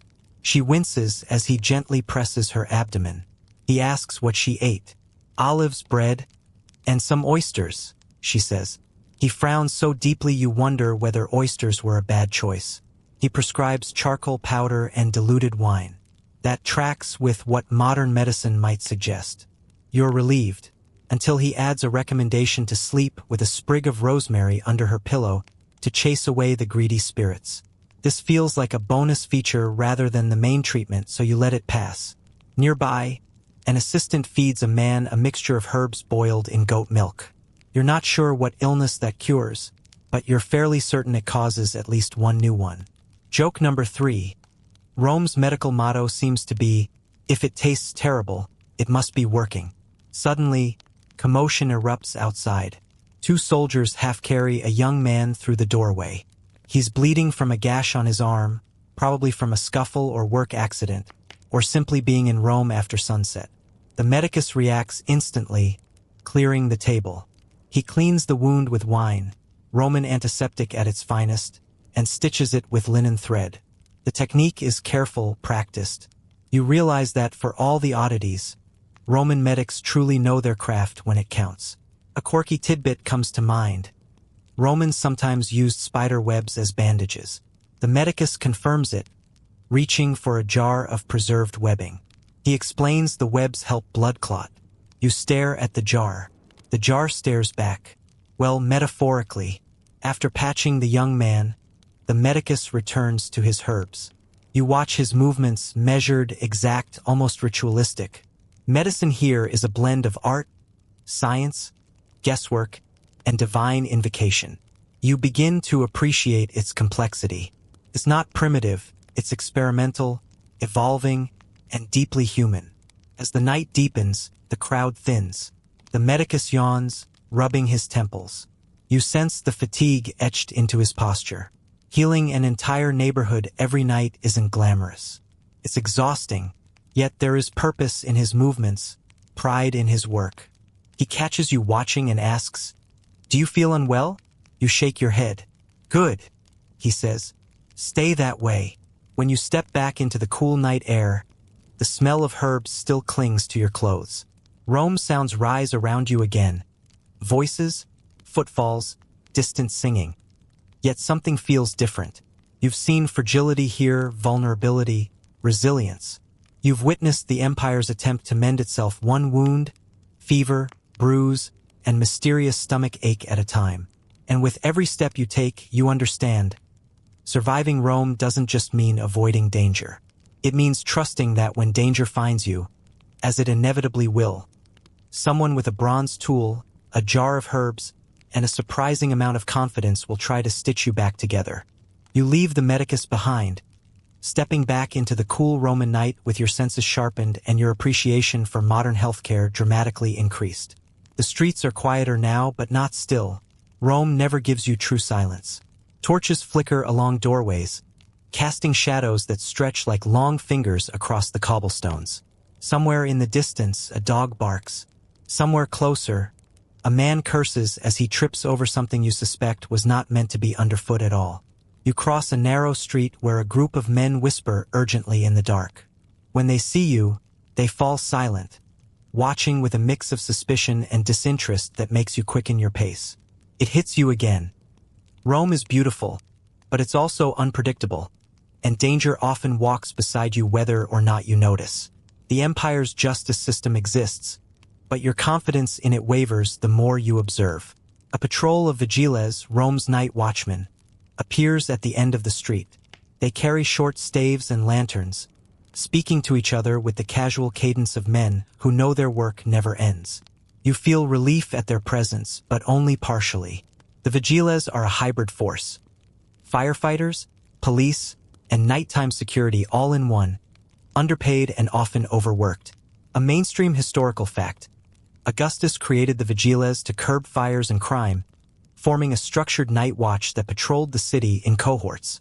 But despite their efforts, crime persisted. You suspect it always will in a city this crowded. The patrol leader eyes you briefly. You nod. He nods back. It feels like a mutual assessment of, let's not make this complicated. You move on. You pass beneath an archway into a busier street where taverns buzz with evening energy. People gather in small circles, laughing, arguing, gambling. Wine flows freely. So do rumors. From one doorway, you hear someone ranting about a corrupt grain merchant. From another, a woman loudly insists the gods punished her neighbor for lying about a borrowed pot. Joke number 1 writes itself. In Rome, even domestic cookware has a mythological backstory. But beneath the laughter, there's tension. A subtle undercurrent of caution that flickers in the eyes of anyone who's lived here long enough. Rome is crowded, and crowded places attract trouble. You keep your pouch tucked close. A sudden shout erupts nearby. 2 men wrestle over what looks like a spilled dice cup. Coins clatter across the ground. One accuses the other of cheating with loaded dice. The accused denies it with the melodrama of a stage actor. A small audience forms. Someone calls for the vigiles. Someone else calls for another round of wine. The situation teeters between comedy and violence. The vigiles eventually intervene, separating the pair with practiced ease. They confiscate the dice, pour out the remaining wine, and send the men home with stern warnings. As the crowd disperses, you overhear someone mutter, "Better than being taken to the magistrate." That catches your attention. The Roman legal system works quickly, but not always gently. Magistrates handle disputes, enforce laws, and deliver punishments that range from fines to public humiliation, and, for enslaved people or non-citizens, far harsher consequences. Historians still argue whether average Romans viewed the courts as fair or merely unpredictable. Judging by the number of people avoiding them, you're guessing the latter. You keep walking, the weight of this reality settling into your bones. Rome's laws protect citizens, mostly, but knowing who counts as a citizen, who doesn't, and who has the power to bend rules is an education you're still learning. A man approaches you out of nowhere, offering amulets for safety. Each one promises something. Protection from thieves, a guarantee of honest dice rolls, immunity to bad dreams, luck in love. You politely decline, though the bad dream one tempts you. Before you can escape, he presses a small clay charm into your hand anyway. "A gift," he insists. You thank him hesitantly and walk away quickly. Joke number 2. You've just experienced the ancient version of someone forcing a flyer into your hand at a shopping mall. The streets twist again, narrower now, lined with upper floors jutting out overhead. Laundry hangs between buildings like sagging banners. The lamps grow fewer. Here, the danger feels more tangible. You remind yourself not to drift into side alleys. Rome might be the center of civilization, but every civilization has dark pockets. A sudden commotion catches your ear. You turn a corner and find a group of men clustered around a small food stall, shouting at the vendor. You inch closer. Apparently someone stole a basket of figs, and the vendor blames a neighborhood boy. The boy insists he didn't do it. The vendor threatens to haul him before the magistrate. An elderly woman steps forward, scolding both of them and demanding they resolve it, as Romans, not fools.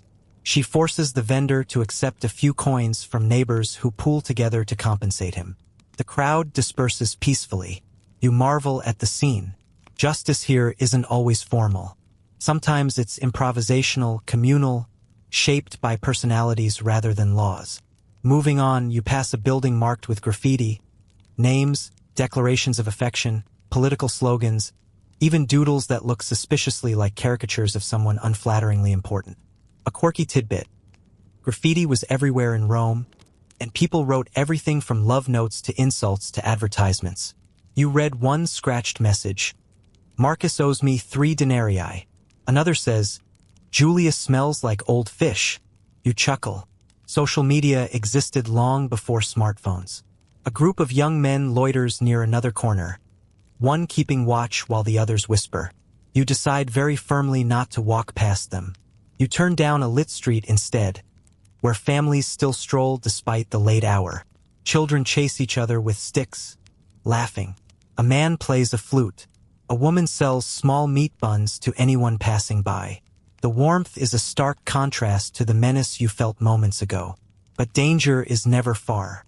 A wealthy-looking man hurries past you, clutching his cloak tightly. Moments later, 2 figures shadow him. You analyze your options. Intervene, bad idea.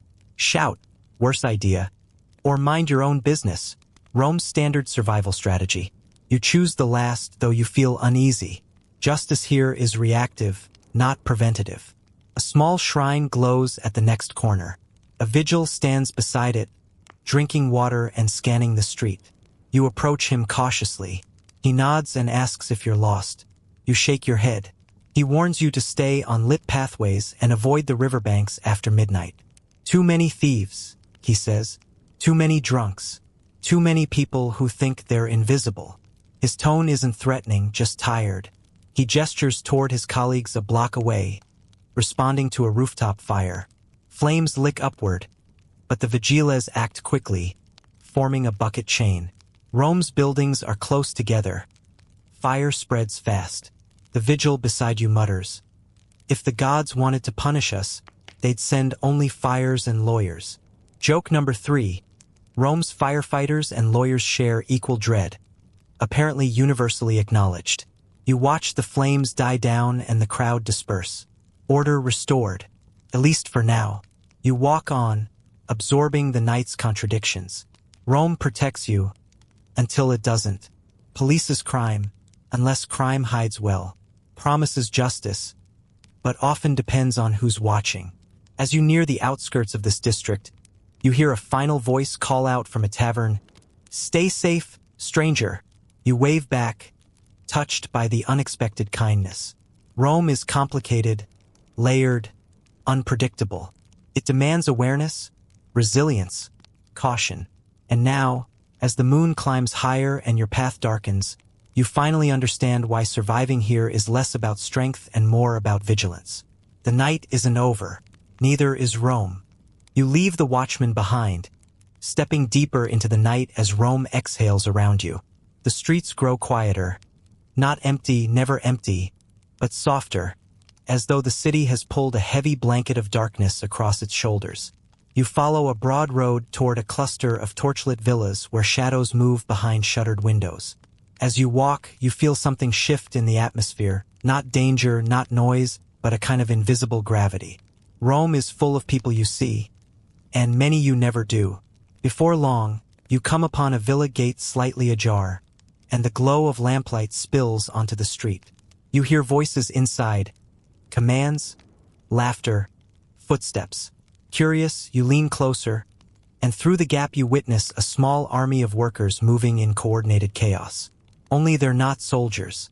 They're enslaved people, the invisible foundation of Roman life. One man carries a tray stacked with bronze dishes. Another sweeps the walkway with a broom so worn it resembles a leafy branch. A young woman balances a jug of wine on her hip while soothing a crying infant. 2 boys haul amphorae down to the storage cellar. Their movements are efficient yet weary, practiced yet burdened. Nobody shouts praise. Nobody pauses to thank them. You knew in theory that slavery drove the empire, but seeing it up close tightens your chest. This villa alone relies on dozens of enslaved workers, each performing tasks from dawn until exhaustion.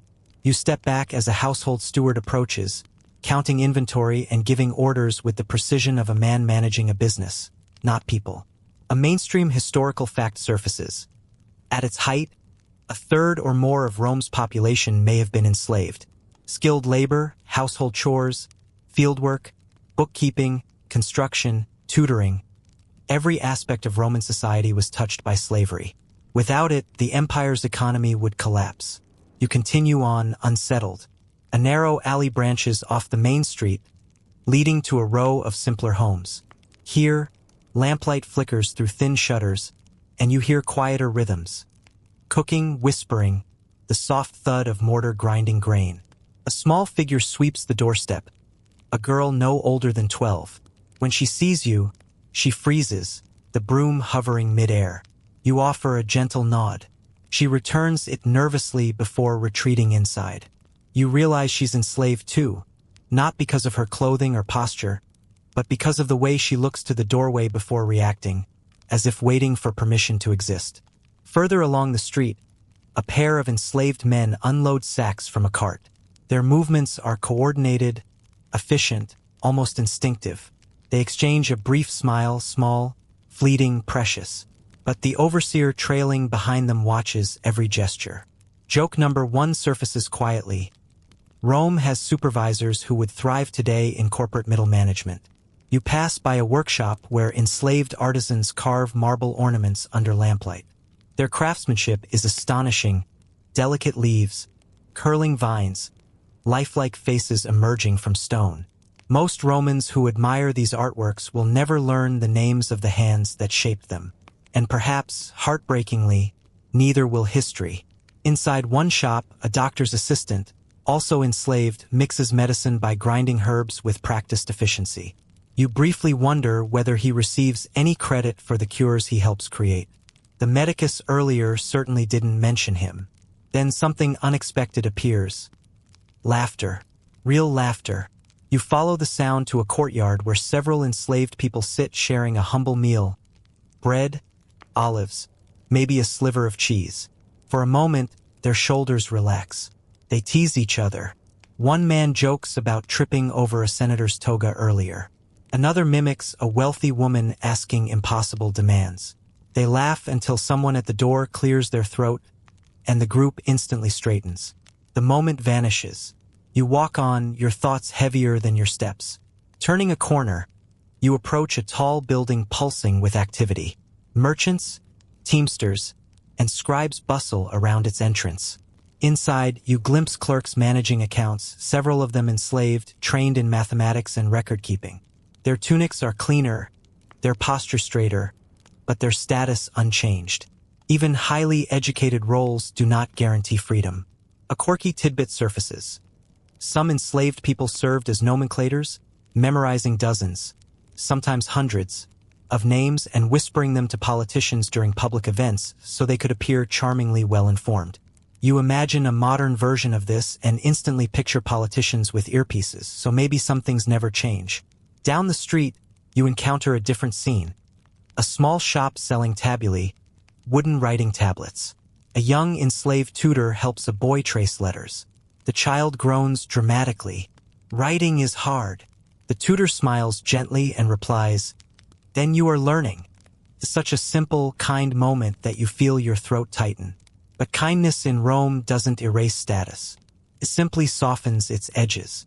A scholarly debate drifts to mind. Historians still argue how enslaved people perceived their condition. Whether hope, resignation, resistance, or pragmatic survival dominated their thoughts. The truth likely varied wildly. Rome wasn't a monolith. Neither were the lives inside it. As night deepens, you drift toward the Tiber again, where warehouses stretch along the riverbanks. Here, enslaved laborers unload grain, oil, wine, marble. Everything the city consumes. Lanterns flicker across sweat-soaked faces. You watch a man lift a heavy sack, his muscles trembling beneath the strain. Another worker helps him adjust the weight. The overseer pretends not to notice. Maybe compassion is catching tonight. A barge arrives with cargo from Ostia. The workers move quickly, forming a chain to empty it before the night tide changes. A foreman shouts instructions. The men respond in unison.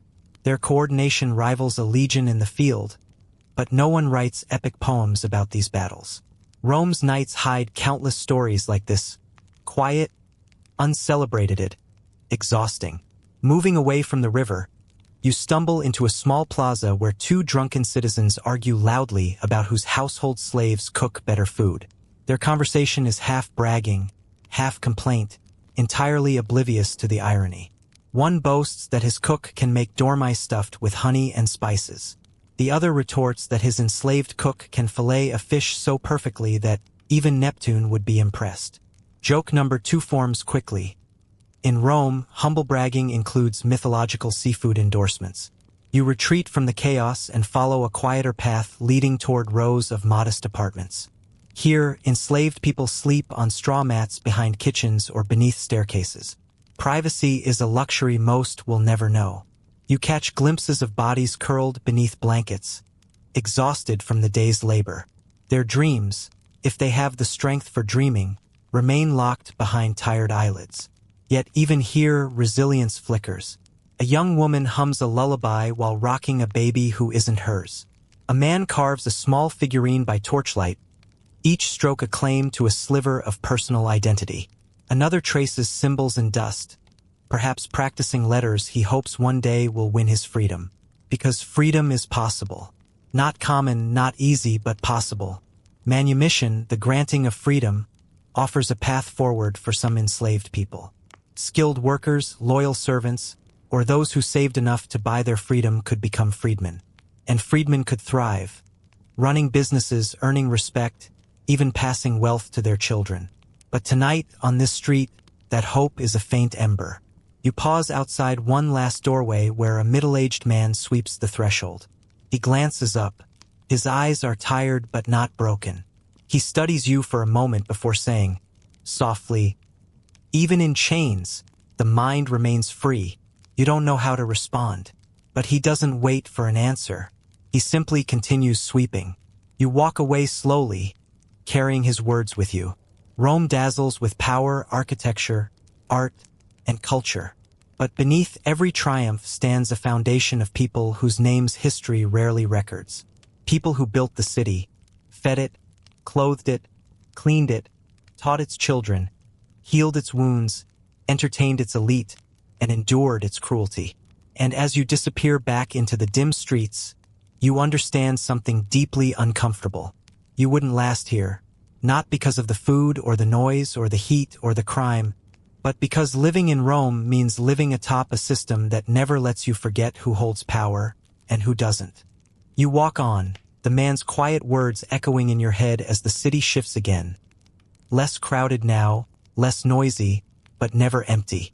A breeze from the west rolls through the streets, warm and dry, carrying the faint scent of dust, olive groves, and something else, movement. Rome is never just a city. It is a crossroads, a hub, a great stone heart beating in time with roads stretching outward like arteries to every corner of the empire. And tonight, those roads call to you. You follow the main street toward the city's edge, guided by the distant rumble of wagon wheels and the rhythmic clop of hooves. The sky glows faintly from torchlight reflecting off low clouds. Before long, the buildings thin, the night air widens, and the majestic sweep of a Roman road unfolds before you. The Via Appia lies straight as a blade, disappearing into darkness with unwavering confidence. Even in dim torchlight, its stones gleam, hard, smooth, perfectly fitted. You run your hand along the nearest slab, marveling at its workmanship. A mainstream historical fact comes easily. Roman roads were masterpieces of engineering, layers of gravel, sand, stone, and mortar designed to endure centuries. Some still survive today, stubbornly outlasting empires, kingdoms, and your phone's battery life. That's joke number 1. A small caravan gathers at the roadside. Merchants tightening straps on wagons, a family settling into a mule-drawn cart, a soldier checking the edge of his gladius. The road is a living thing, and the people preparing to travel it treat it with a certain reverence. A merchant nods at your curious gaze and says, "A good road is worth more than gold." You believe him. A courier rides past at breakneck speed, dust spiraling behind him. His tunic bears the official insignia of the cursus publicus, Rome's state-run courier system. Mounted messengers can travel astonishing distances thanks to relay stations positioned along major routes. Watching him vanish into the darkness makes you realize how vast this world truly is, and how fast information can move when powered by horse and imperial determination. As you walk along the road, a pair of stone milestones catch your attention. One marks distance to the next town. The other carries the name of the emperor who commissioned repairs. Romans love to label things, and emperors love even more to be credited for them. A quirky tidbit. Some milestones doubled as subtle propaganda, reminding travelers whose authority guided their journey. Ancient billboards, essentially. A wagon rumbles toward you, pulled by two stubborn-looking oxen.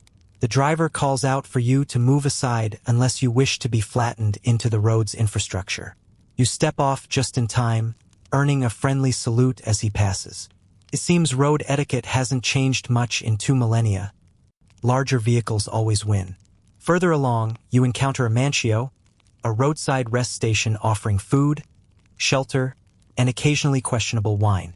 Travelers gather here, sharing news of distant provinces.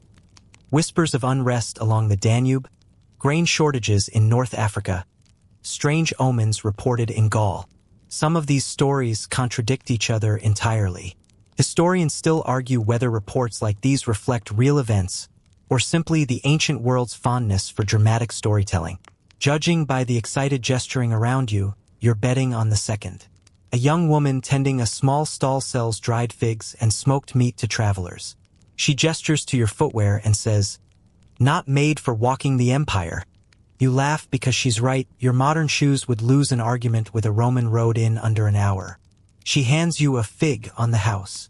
You accept gratefully.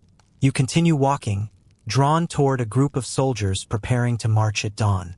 Their armor clinks softly as they adjust straps and tighten belts. A centurion barks instructions while an optio checks equipment. The discipline is unmistakable, Rome's well-oiled machine at work. You watch admiringly, though you silently vow never to sign up for morning drills. Joke number 2. Even in Rome, nothing good happens before sunrise. One soldier notices you observing. He motions you closer and proudly shows you his marching pack. Tools, rations, cookware, a cloak, and a wooden frame that doubles as a portable fence post for camps. Each item has its purpose. "We carry Rome with us," he says, and suddenly you understand. Roads don't just move goods and messages. They move identity, culture, power. Leaving the soldiers, you wander toward a quieter lane branching off the main road. Villas scatter across the landscape, their silhouettes rising like sleeping beasts against the horizon. Olive orchards stretch into the darkness, their leaves shimmering faintly. Somewhere to your left, a dog barks once, then falls silent. The night feels peaceful here, deceptively so. A farmer walks by carrying a basket of produce. He nods politely and mentions he's heading to a nearby outpost early tomorrow. "Good trade there," he says. "Soldiers always hungry." He chuckles to himself. Joke number 3. Apparently feeding soldiers is the ancient equivalent of owning a business near a college campus. As you continue, you pass a milestone statue depicting Mercury, god of travelers. Offerings at its base include coins, flowers, and, unexpectedly, a small carved sandal, probably left by someone whose footwear did not survive the journey. You place a grape beside it, continuing your accidental tradition of gifting produce to ancient gods and statues. Ahead, the landscape widens into open fields. A faint glow appears in the distance. Another town, perhaps, or a cluster of way stations. But you pause, sensing a different kind of movement behind you. A group of travelers, merchants with heavy packs, walks past discussing trade routes and border tolls. You follow them for a while, listening. They mention roads stretching to Britain, Syria, Germania, Hispania. Thousands of miles. Dozens of cultures. Endless risks. One merchant brags that he traveled from Antioch to Rome in just under 3 months. Another scoffs and claims the winds must have pushed him the entire way. Another says he once bribed 3 customs officials in the same day. "A record," he announces proudly. The group applauds like it's an Olympic achievement. You smile, realizing the roads are more than engineering marvels. They're stories, lifelines, paths where cultures intertwine, collide, and transform. Without these roads, Rome would be a cluster of disconnected cities. With them, it becomes an empire. You walk a little farther, and the road rises toward a small ridge. From the top, the city stretches beneath you, Dark, sprawling, immense. 1,000 lamps twinkle like stars fallen to earth. You inhale the cool night air and feel both the weight and wonder of how interconnected everything is. Rome doesn't just build roads.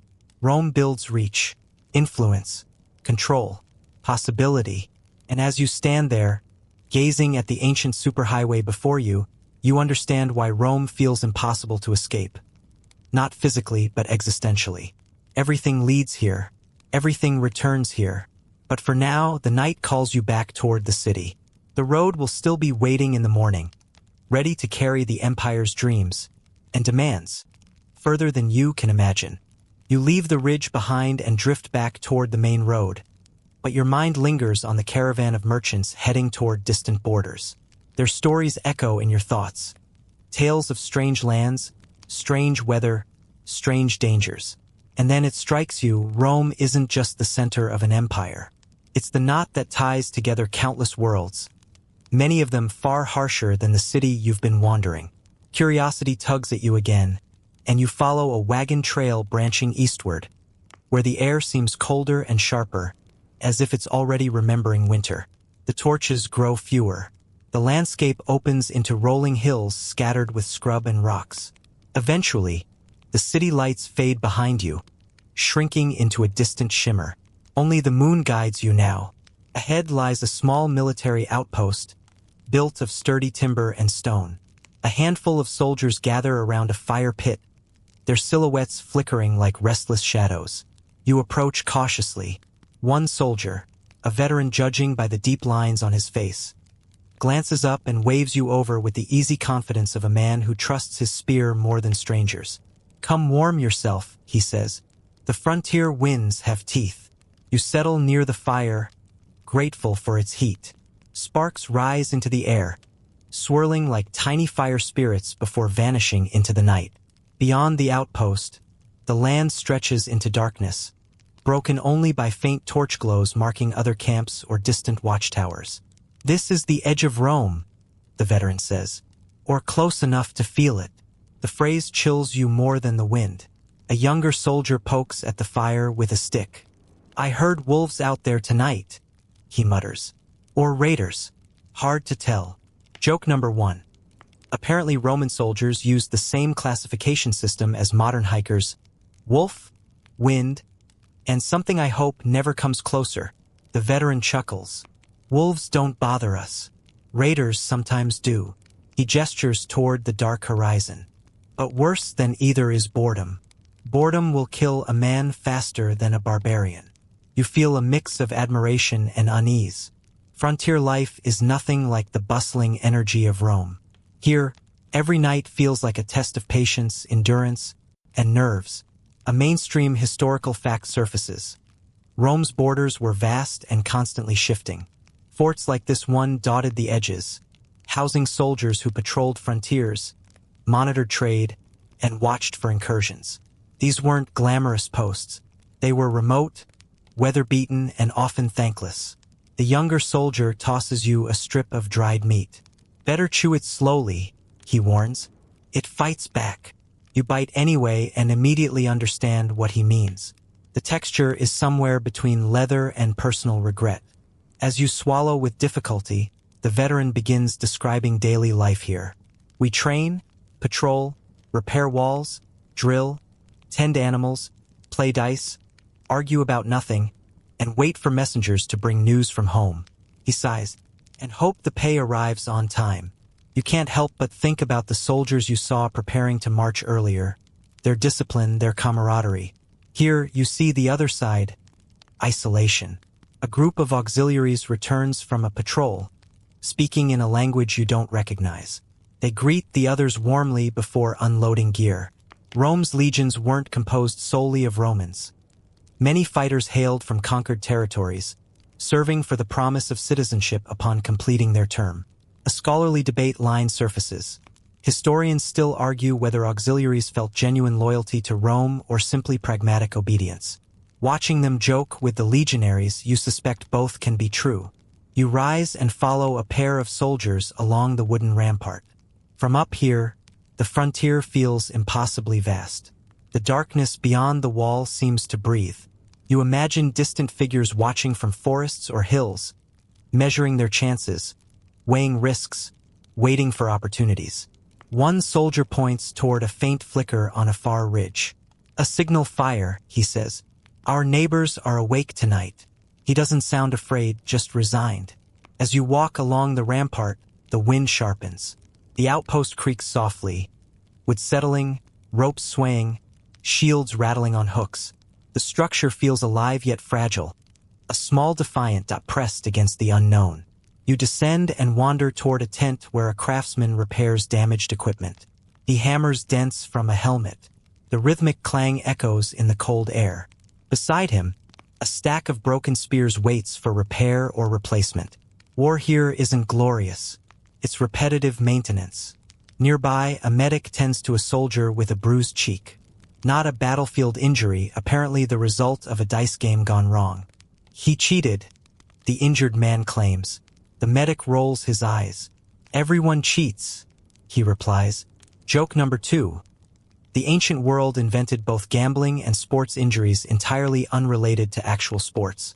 Farther off, you see a group practicing formations by torchlight. Their boots stomp in perfect unison, kicking up dust. Even half asleep, Roman soldiers could perform these drills. Discipline is their anchor in this lonely, unpredictable environment. As you circle back toward the fire, the veteran gestures toward the north. Up there, the winters will freeze your bones. Down south, the deserts will melt your sandals. Out east, you'll find mountains that swallow whole patrols. He pokes the fire. Rome touches everything, but it does not tame everything. His words settle deep inside you. Another soldier hands you a warm drink, spiced wine diluted with water. Tastes better than anything you've had in hours. Careful, he warns. Too much of it and you'll volunteer for night watch. You set the cup down immediately. The men share stories while the flames dance. One recalls chasing bandits across rough terrain. Another describes escorting merchants carrying silk so fine it shimmered like water. Another swears he saw a ghost near the riverbank last winter.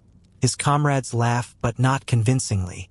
Frontier knights have a way of convincing even skeptics. Historians still argue whether soldiers genuinely believed in supernatural encounters or simply entertained each other with fear-seasoned stories. A dog wanders into the circle, skinny, alert, tail wagging cautiously. One soldier tosses it a bone. Best guard we have, he says proudly. The dog settles beside you as if you've been lifelong companions. Joke number 3. You've now befriended more Roman dogs than Roman citizens. As the fire crackles, the veteran rises. Walk with me, he offers. You follow him to the outpost's edge, where the world splits sharply. Rome behind you, wilderness ahead. He gazes into the dark. Most people in the city don't understand this life, he says. They think Rome ends at their doorstep. But out here, he gestures broadly. Rome is only as strong as the men willing to stand in front of it. You ask whether he ever grows tired of the frontier. He laughs quietly. Every day. And yet I stay. Because someone must. He studies you thoughtfully.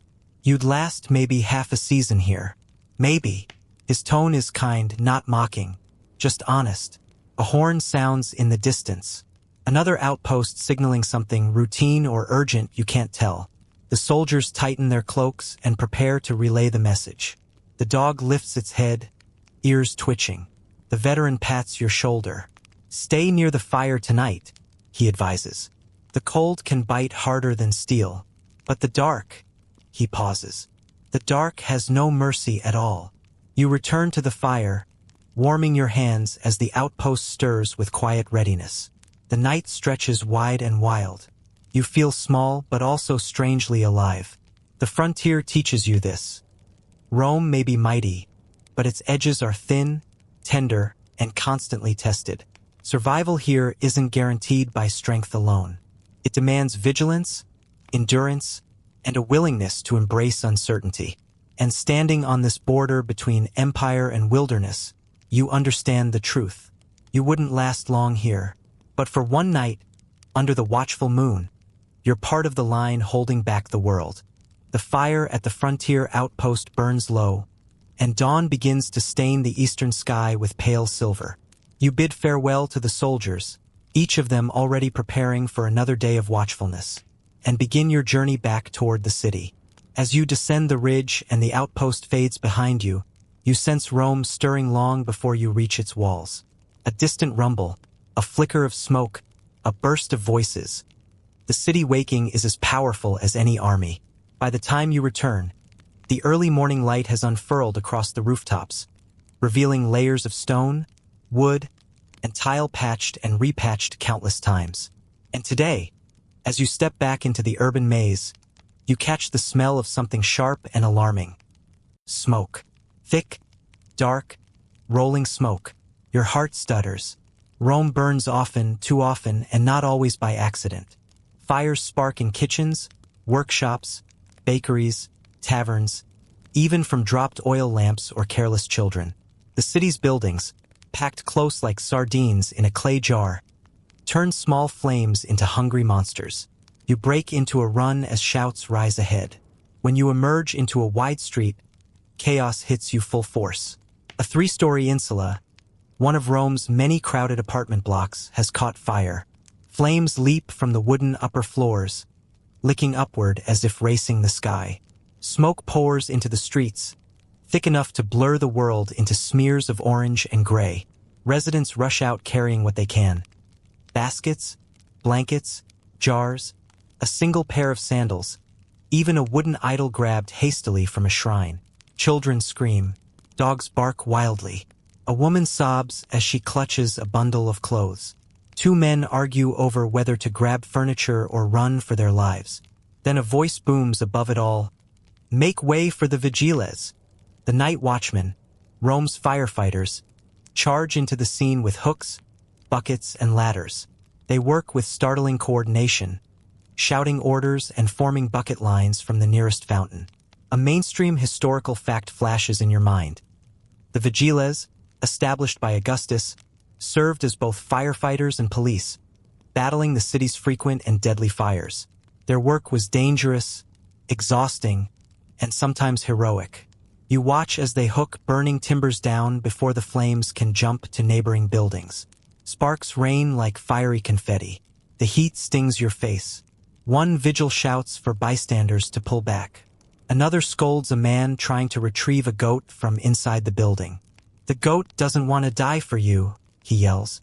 Joke number 1. Roman goats apparently possess more survival instincts than some of their owners. The fire crackles violently, each pop and hiss reminding you how quickly life can unravel here. You glance along the street and see shopkeepers throwing water on their roofs, terrified the fire will spread. A baker kneels, whispering frantic prayers to Vesta, goddess of the hearth. His plea feels desperate but sincere. As the vigiles work, a second crisis erupts. A section of wall groans ominously. Cracks split across its surface. Someone screams, "It's falling!" The crowd scatters.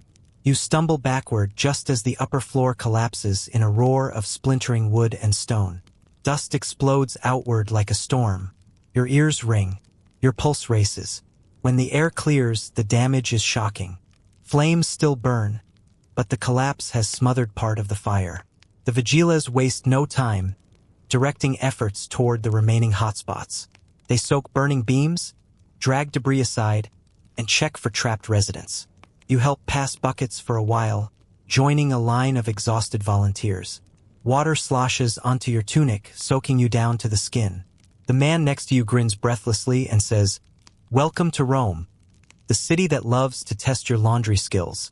Eventually, the fire shrinks to smoldering embers. The building is ruined, but the flames are stopped. People embrace, weep, argue, take stock of what survived. The vigiles rest briefly, leaning on their tools.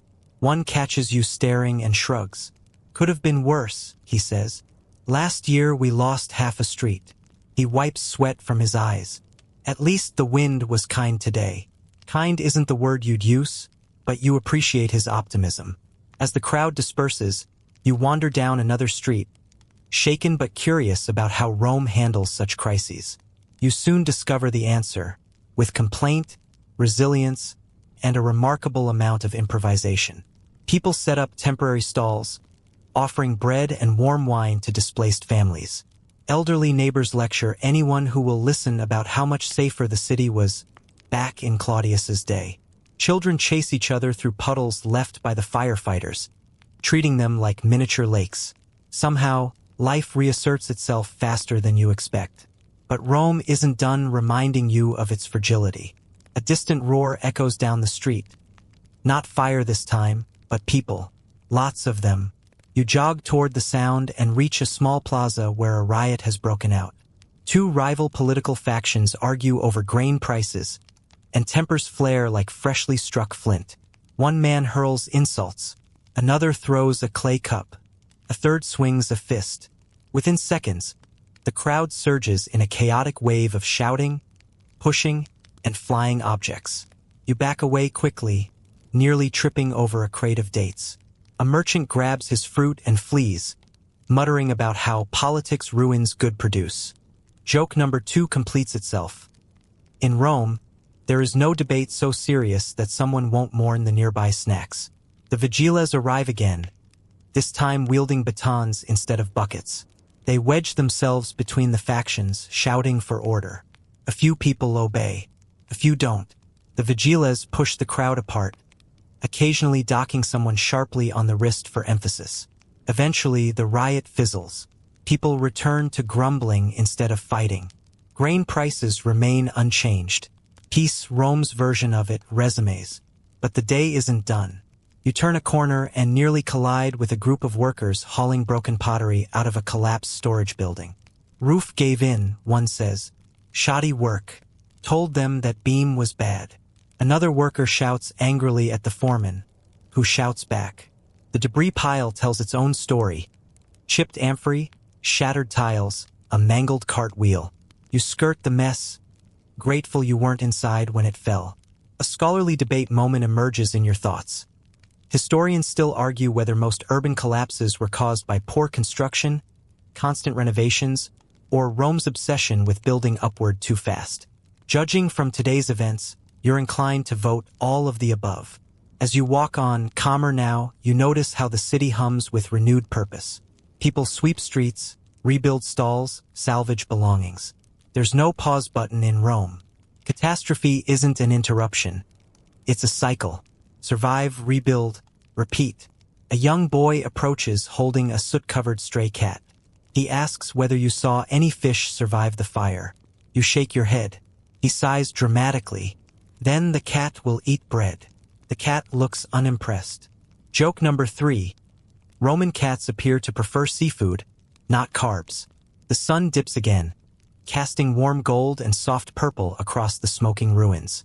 You pause to watch, breathing in the scent of ash mingled with evening herbs. Rome may be chaotic, unpredictable, even dangerous, but it's also impossibly alive. People begin lighting lamps. Children chase each other again. Neighbors share food. Someone plays a pipe. Someone else pours wine. Slowly, the city knits itself back together. You walk through streets still damp from firefighting efforts, your sandals leaving faint prints behind you. Rome's disasters, fires, riots, collapses, aren't anomalies. They're woven into its rhythm. The city endures because its people endure, patching one stone after another, laughing even when the smoke hasn't cleared. And as night falls once more, you realize something profound. You wouldn't last long in Rome, not only because of its violence or its poverty or its noise, but because Roman life demands resilience you can only admire from the outside. You walk slowly through the darkening streets, still feeling the heat of the extinguished fire on your skin and the echo of shouted arguments ringing faintly in your ears. Rome has given you a full day's worth of challenges. Crowds, chaos, spectacle, danger. And yet the city isn't ready to release you. Not before night settles fully. Not before it shows you the last, quiet truth it holds. You drift toward a residential district where the lamps burn lower than usual, where families tuck behind wooden shutters and mutter evening prayers to their household gods. The city, usually booming with voices and footsteps, softens around you. You feel the weariness in your legs, a heaviness in your chest. Rome has been a marathon you didn't train for. The moon hangs above the rooftops, pale and watchful, illuminating laundry lines and uneven brickwork. You pass a woman sweeping her threshold. She gives you a nod. You nod back, grateful for anything gentle tonight.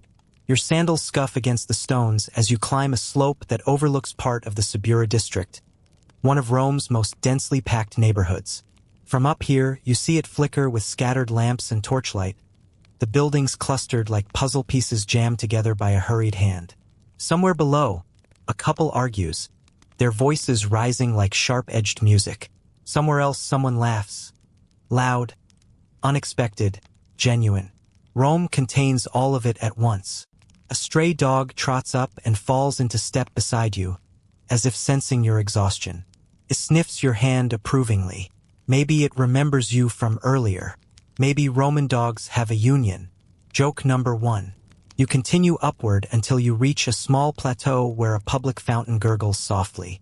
The sound of water feels strangely intimate, gentler than the shouting crowds, steadier than the clatter of carts. You sit at the fountain's edge, dipping your fingers into the cool flow. For once, nobody demands your attention. Nobody jostles you. You can breathe. A young man arrives carrying a basket of bread. He sets it down near the fountain, murmuring something to the Lara's shrine built into the wall, an offering for protection. Long day? He asks without looking at you. You nod. Rome'll do that, he says. Takes from you before you even know what you're giving. He gathers the empty basket and disappears into the shadows. You rise and begin walking again, the street flattening out beneath your feet as you approach a stretch of wealthier homes. Here the lamps burn brighter, the frescoes glow in warm tones, and the air smells faintly of wine and fresh herbs. You hear music drifting from a courtyard, soft lyre notes, accompanied by delicate singing. A dinner party still going long after sunset. You peek in through a gate and see a table spread with dishes. Figs drizzled with honey, roasted lamb, cheeses arranged like tiny sculptures. Servants pass wine, guests laugh. Someone tells a dramatic story with sweeping gestures. You hesitate, watching from the outside. Rome offers comfort and luxury, just not to everyone. Not to you tonight. A mainstream historical fact floats into your mind. Elite Romans often dined for hours, reclining on couches while servants attended every whim. The contrast between their world and the Subura's cramped tenements couldn't be sharper. You wander deeper into the district until you reach a tall garden wall overgrown with ivy. The vines sway gently in the night breeze. A stone bench sits beneath a cypress tree, inviting you to rest. You sit again, savoring the moment of peace. Crickets chirp softly. The moonlight paints the path in silver. You close your eyes for a moment, thinking back on everything you've witnessed since dawn. The markets, the baths, the workshops, the rituals, the medical oddities, the dangers of crime, the weight of slavery, the vastness of the roads, the harshness of the frontier, the fires, the riots, the collapses. Rome isn't one thing. It's thousands of things woven tight together. A tapestry both brilliant and frayed. A whisper of movement draws your attention. A figure steps onto the path. A woman in a simple tunic, carrying a small clay lamp. She pauses when she notices you and offers a cautious smile. Looking for someone? No, you say. Just resting. She nods knowingly. Rome is heavy on travelers. She sets her lamp down beside a small statue of Fortuna nestled in a niche, the goddess of luck and fate. The woman touches the statue briefly before retreating. You're left alone with the flicker of the lamp flame, dancing like a tiny heartbeat. Joke number 2 arrives quietly. You've spent all day surviving, and now Fortuna herself looks like she's giving you a performance review. You remain seated for a while longer, feeling the weight of Rome settle not just on your legs, but on your thoughts. You move again, following winding streets toward a hill that overlooks the Forum. You arrive just as the moon reaches its peak. From this height, Rome looks softer, like it's exhaling after a long day. The great temples cast deep shadows. The basilicas lie silent. The marketplace, so chaotic earlier, glows faintly from a few lingering torches. Even the Colosseum stands quiet now, its arches no longer roaring with life but echoing with the ghosts of spectacles past. You think of everything you've learned in this single day, and everything you've barely survived. Joke number 3. At this point, your survival rate is held together with sheer luck, borrowed sandals, and the goodwill of several dogs. A scholarly debate phrase drifts to mind. Historians still argue whether the average Roman found daily life exhilarating or exhausting. Standing here, you lean hard toward exhausting. Yet, there's beauty in it too. You look out over the rooftops, listening to the distant hum of nighttime life, the clink of amphorae, the echo of laughter, the lull of street vendors washing their counters, the murmur of prayers behind closed doors. Rome is harsh, but it is also alive in a way few places are. And as you finally descend the hill, circling back toward the quieter streets you walked earlier, it hits you. You wouldn't last here, not because Rome is cruel, but because Rome demands everything. Your senses, your stamina, your judgment, your adaptability. Your ability to disappear into its rhythm while still seeing the world clearly. Tonight, you've done your best, but Rome will always ask for more. And now, as you step away from the city's bright heart and wander toward the softer edges where the lamps glow low and the stones grow cooler beneath your feet, allow everything you've seen tonight to loosen its hold. Let the noise fade first, the shouts from the market, the echoes of the arena, the crackle of falling timber, letting each sound drift to the far edges of your mind like ripples smoothing across a quiet pool. Breathe slowly, feeling the night air settle around you, warmer than the day but gentler than the fires that once shook the streets.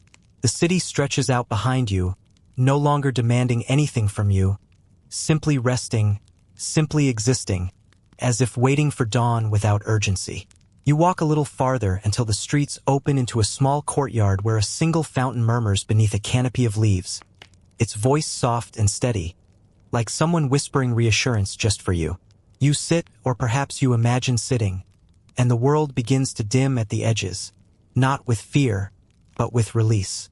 The stone beneath you cools your tired legs, and the faint scent of crushed herbs lingers in the air, drifting upward each time the breeze shifts.